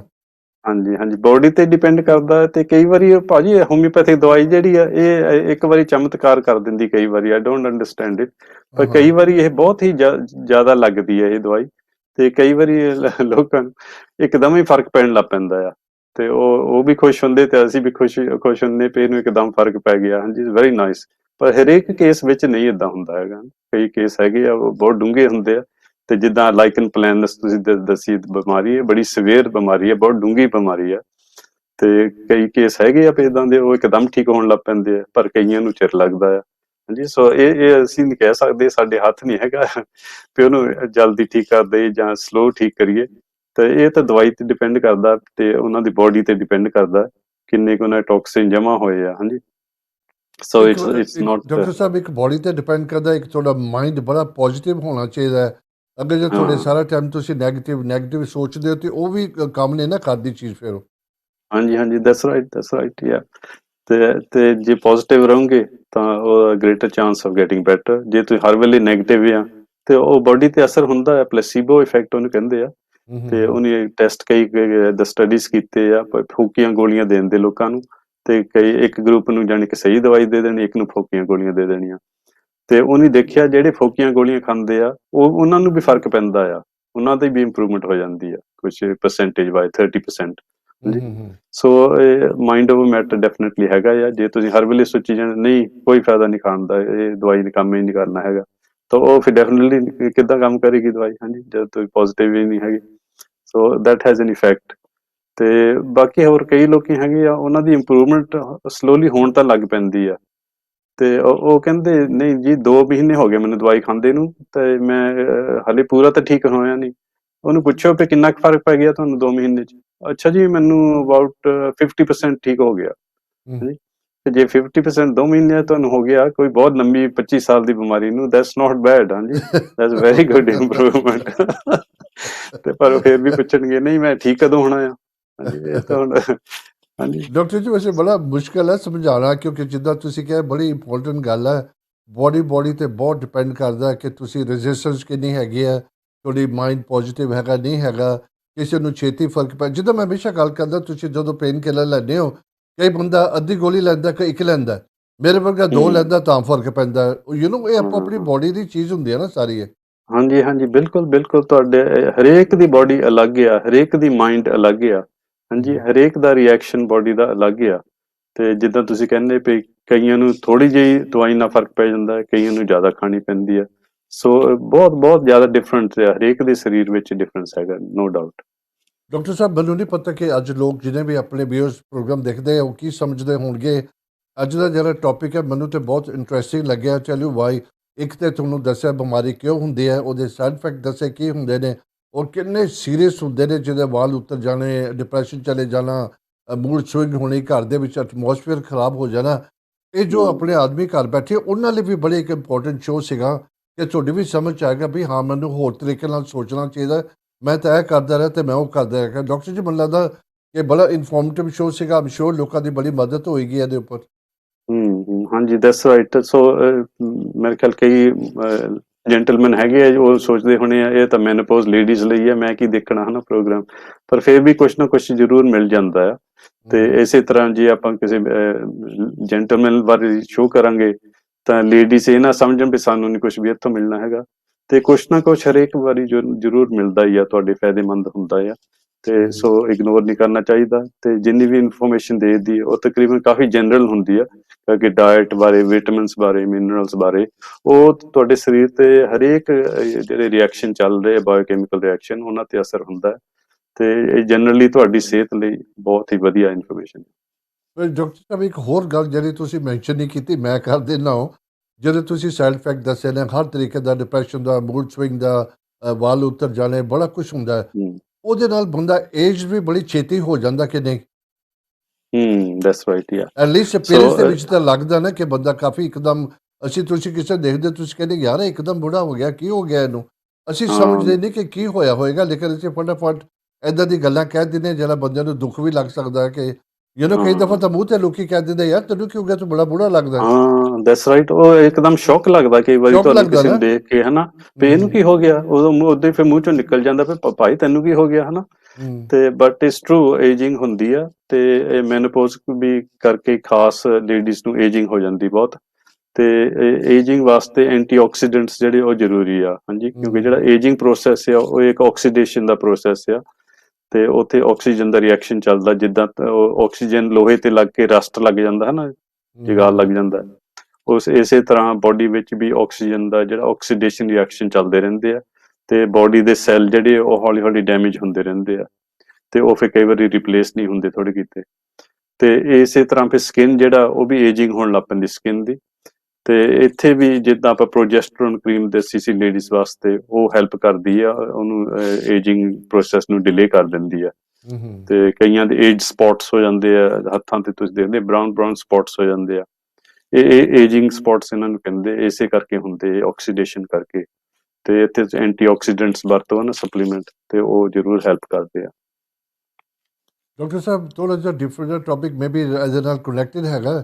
ਜਦੋਂ ਥੱਲਿਓ ਅੱਖਾਂ ਆਈਲਿਡ ਵੀ ਕਾਲੀਆਂ ਹੋ ਜਾਂਦੀਆਂ ਇਹਦੇ ਨਾਲ ਕੁਝ ਹੈਗਾ ਕੰਸਰਨ ਇਹਦੇ ਨਾਲ? ਤੇ ਹਾਂਜੀ ਜੇ ਤਾਂ ਫਿਰ ਉਹ ਏਜ ਰਿਲੇਟਡ ਹੈਗਾ ਆ ਤਾਂ ਉਹੀ ਆ ਵੀ ਉਹ ਜਿਹੜਾ ਸਕਿਨ ਆ ਉੱਥੇ ਉਹ ਸੈੱਲ ਜਿਹੜੇ ਥੋੜੇ ਕਿਤੇ ਰਿਪਲੇਸ ਨਹੀਂ ਹੁੰਦੇ ਹੈਗੇ ਤੇ ਉਹ ਫਿਰ ਹੂੰ ਰਿੰਕਲਸ ਪੈਣ ਲੱਗ ਪੈਂਦੇ ਆ। ਹਾਂਜੀ ਜਦੋਂ ਹੂੰ ਰਿੰਕਲਸ ਪੈਣ ਲੱਗ ਪੈਂਦੇ ਆ ਤੇ ਉਹ ਫਿਰ ਸਕਿਨ ਇਕੱਠਾ ਜਿਹਾ ਹੋ ਕੇ ਫਿਰ ਥੋੜਾ ਜਿਹਾ ਡਾਰਕ ਲੱਗਣ ਲੱਗ ਪੈਂਦਾ ਆ। That's the reason. ਡਾਕਟਰ ਸਾਹਿਬ ਇੱਕ ਜਦੋਂ ਹੁਣ ਲੋਕਡਾਊਨ ਹੋਇਆ ਸੀ ਸਿੰਸ ਲਾਸਟ ਮਾਰਚ ਦਾ, ਇੱਕ ਉਹਦਾ ਵੀ ਬੰਦਿਆਂ ਨੂੰ ਹੋਰ ਫਿਕਰ ਨਾ ਹੋਵੇ ਉਹਦੇ ਕਰਕੇ ਲੋਕ ਬੜਾ ਪੈਨਿਕ ਕਰਕੇ ਹੋਰ ਪਾਸੇ ਨੂੰ ਤੁਰ ਗਏ ਨੇ, ਡਿਪਰੈਸ਼ਨ ਚਲੇ ਗਏ ਨੇ, ਆਪਣਾ ਸੋਚਣ ਲੱਗ ਗਏ ਨੇ, ਫਿਕਰ 'ਚ ਬਿਮਾਰ ਹੋ ਗਏ ਨੇ। ਜਿੱਦਾਂ ਅਸੀਂ ਹੂੰ ਅਸੀਂ ਕਹਿਣਾ ਬੜਾ ਸਖਾਲਾ ਹੁੰਦਾ ਕਿ ਤੁਸੀਂ ਪੋਜ਼ਿਟਿਵ ਸੋਚਿਆ ਕਰੋ। ਅ, ਹਾਂਜੀ ਹਾਂਜੀ ਅਗਰ ਜੇ ਕੋਈ ਬੰਦਾ ਸਾਹਮਣੇ ਵਾਲਾ ਕੋਈ ਗਲਤ ਕਰ ਜੇ ਨਾ ਤਾਂ ਬੰਦੇ ਦੇ ਦਿਲ 'ਚ ਗੱਲ ਬੈਠ ਜਾਂਦੀ ਹੈ। ਤੇ ਅਸੀਂ ਦੈਟਸ ਟਰੂ ਬੰਦੇ ਨੂੰ ਵੀ ਪੋਜ਼ਿਟਿਵ ਅੱਗੇ ਸਾਹਮਣੇ ਗੱਲ ਕਰਨੀ ਚਾਹੀਦੀ ਹੈ, ਸੋਚ ਸਮਝ ਕੇ ਕਰਨੀ ਚਾਹੀਦੀ ਹੈ। ਜੋ ਅਸੀਂ ਬੜਾ ਹੂੰ ਲੈਕ ਕਰਦੇ ਹਾਂ, ਸਾਡੇ 'ਚ ਉਹ ਹੈ ਨਹੀਂ ਚੀਜ਼ ਕਿ ਕਿਸੇ ਨੂੰ ਏਦਾਂ ਚੋਟ ਨਾਲ ਅੱਗੇ ਮੈਂ ਗੱਲ ਕਹਿ ਦਿੱਤੀ, ਸ਼ਾਇਦ ਉਹ ਘਰ ਜਾ ਕੇ ਬਿਮਾਰ ਹੀ ਹੋ ਜਾਏਗਾ ਕਿ ਯਾਰ ਉਹਨੇ ਮੈਨੂੰ ਕਹਿ। ਹਾਂ ਪਹਿਲਾਂ ਤਾਂ ਤੁਹਾਨੂੰ ਸ਼ੱਕ ਹੁੰਦਾ ਕਿ ਮੇਰੀ ਸ਼ਕਲ 'ਚ ਫਰਕ ਪੈ ਗਿਆ, ਮੈਨੂੰ ਇਹ ਹੋ ਗਿਆ, ਮੈਨੂੰ ਉਹ ਹੋ ਗਿਆ। ਸਾਹਮਣੇ ਵਾਲਾ ਬੰਦਾ ਹੂੰ ਤੁਹਾਨੂੰ ਮਿਲਦਾ, ਜਦੋਂ ਤੁਹਾਨੂੰ ਕਹਿ ਦਿੰਦਾ, ਫਿਰ ਤੁਸੀਂ ਪੱਕਾ ਯਕੀਨ ਹੋ ਜਾਂਦਾ ਤੁਹਾਨੂੰ। ਹਾਂਜੀ ਹਾਂਜੀ ਉਹ ਫਿਰ ਰੀਇਨਫੋਰਸ ਹੋ ਜਾਂਦਾ ਉਹਨਾਂ ਨੂੰ ਵੀ ਇਹ ਮੈਨੂੰ ਸੱਚੀ ਕੁਝ ਹੋ ਗਿਆ। ਤੇ ਪਰ ਸਹੀ ਗੱਲ ਹੈ ਭਾਜੀ, ਉਦਾਂ ਸਾਨੂੰ ਸੋਚ ਸਮਝ ਕੇ ਗੱਲ ਕਰਨੀ ਚਾਹੀਦੀ ਆ। ਤੇ ਐਵੇਂ ਹੀ ਕਿਸੇ ਨੂੰ ਮੈਂਟਲੀ ਅਪਸੈਟ ਕਰਨਾ ਚੰਗੀ ਗੱਲ ਨਹੀਂ ਹੈਗੀ। ਤੇ ਕਿੰਨੇ ਕੇਸਿਸ ਹੋਏ ਆ ਜਿੱਥੇ ਲੋਕਡਾਊਨ ਕਰਕੇ ਉਹਨਾਂ ਨੂੰ ਘਬਰਾਹਟ ਸ਼ੁਰੂ ਹੋ ਗਈ ਆ, ਐਂਗਜ਼ਾਇਟੀ ਸ਼ੁਰੂ ਹੋ ਗਈ ਲੋਕਾਂ ਨੂੰ। ਤੇ ਡੈਫੀਨਿਟਲੀ ਉਹਨਾਂ ਦੇ ਮੈਂਟਲ ਸਟੇਟ ਤੇ ਅਸਰ ਪਿਆ ਹੈਗਾ। ਤੇ ਆਪਾਂ ਨੂੰ ਸੋਚ ਸਮਝ ਕੇ ਗੱਲ ਕਰਨੀ ਚਾਹੀਦੀ ਹੈ ਉਹਨਾਂ ਨੂੰ। ਉਹ ਐਵੇਂ ਨਾ ਉਹਨਾਂ ਨੂੰ ਜ਼ਿਆਦਾ ਡਰਾਈ ਜਾਓ ਜਾਂ ਹੋਰ ਉਹਨਾਂ ਦੇ ਵਹਿਮ ਮਨ ਚ ਪਾ ਦਿਓ ਵੀ ਤਾਂ ਬਿਮਾਰੀ ਲੱਗਦੇ ਤੂੰ ਤਾਂ ਹਨ ਜ਼ਿਆਦਾ ਸਿਆਣਾ ਹੋ ਗਿਆ ਲੱਗਦਾ ਹੈ, ਸਡਨਲੀ ਕੀ ਹੋ ਗਿਆ ਤੈਨੂੰ।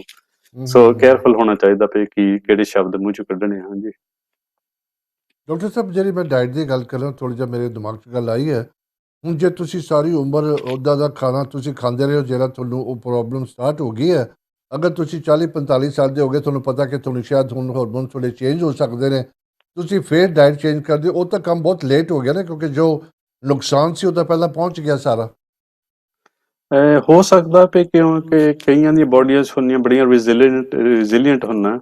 ਜਿੱਦਾਂ ਆਪਾਂ ਕਹੀਦਾ ਸੀ ਬੜੇ ਨਰੋਏ ਆ ਬੰਦੇ ਇਹ, ਤੇ ਉਹਨਾਂ ਦੀ ਬੋਡੀ ਸਹਿ ਲੈਂਦੀ ਆ। ਤੇ ਜਦੋਂ ਵੀ ਤੁਸੀਂ ਬੋਡੀ ਚੇਂਜ ਕਰਦੇ ਡਾਇਟ ਆਪਣੀ, ਤਾਂ ਉਹਦਾ ਫਰਕ ਜਲਦੀ ਪੈ ਜਾਂਦਾ ਭਾਜੀ। ਅੱਛਾ। ਜਿੱਦਾਂ ਹਾਂ ਬਹੁਤ ਜਲਦੀ ਫਰਕ ਪੈ ਜਾਂਦਾ ਹੈ। ਸੋ ਉਹ ਇਹ ਨਾ ਸਮਝਿਓ ਵੀ ਹੁਣ ਮੇਰੇ ਲਈ ਟੂ ਲੇਟ ਆ। ਟੂ ਲੇਟ ਨਹੀਂ ਕਦੇ ਵੀ ਹੁੰਦਾ ਹੈਗਾ।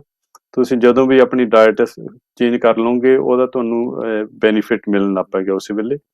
ਇਸੇ ਤਰ੍ਹਾਂ ਜੇ ਤੁਸੀਂ ਕਦੇ ਐਕਸਰਸਾਈਜ਼ ਨਹੀਂ ਕੋਈ ਕੀਤੀ ਹੈਗੀ, ਤਾਂ ਬੋਡੀ ਤੁਹਾਡੀ ਢਿੱਲੀ ਪੈ ਗਈ ਆ। ਤੁਸੀਂ ਇਹ ਨਾ ਕਹੋ ਵੀ ਨਹੀਂ ਹੁਣ ਮੇਰੇ ਲਈ ਟੂ ਲੇਟ ਆ ਤੇ ਹੁਣ ਮੈਂ ਐਕਸਰਸਾਈਜ਼ ਕੀ ਕਰਨੀ ਆ। ਜ਼ਰੂਰ ਥੋੜੀ ਥੋੜੀ ਐਕਸਰਸਾਈਜ਼ ਸ਼ੁਰੂ ਕਰ ਲਓ ਤੇ ਉਹਦਾ ਜਲਦੀ ਅਸਰ ਹੋਣ ਲੱਗ ਪੈਂਦਾ ਐਕਸਰਸਾਈਜ਼ ਦਾ।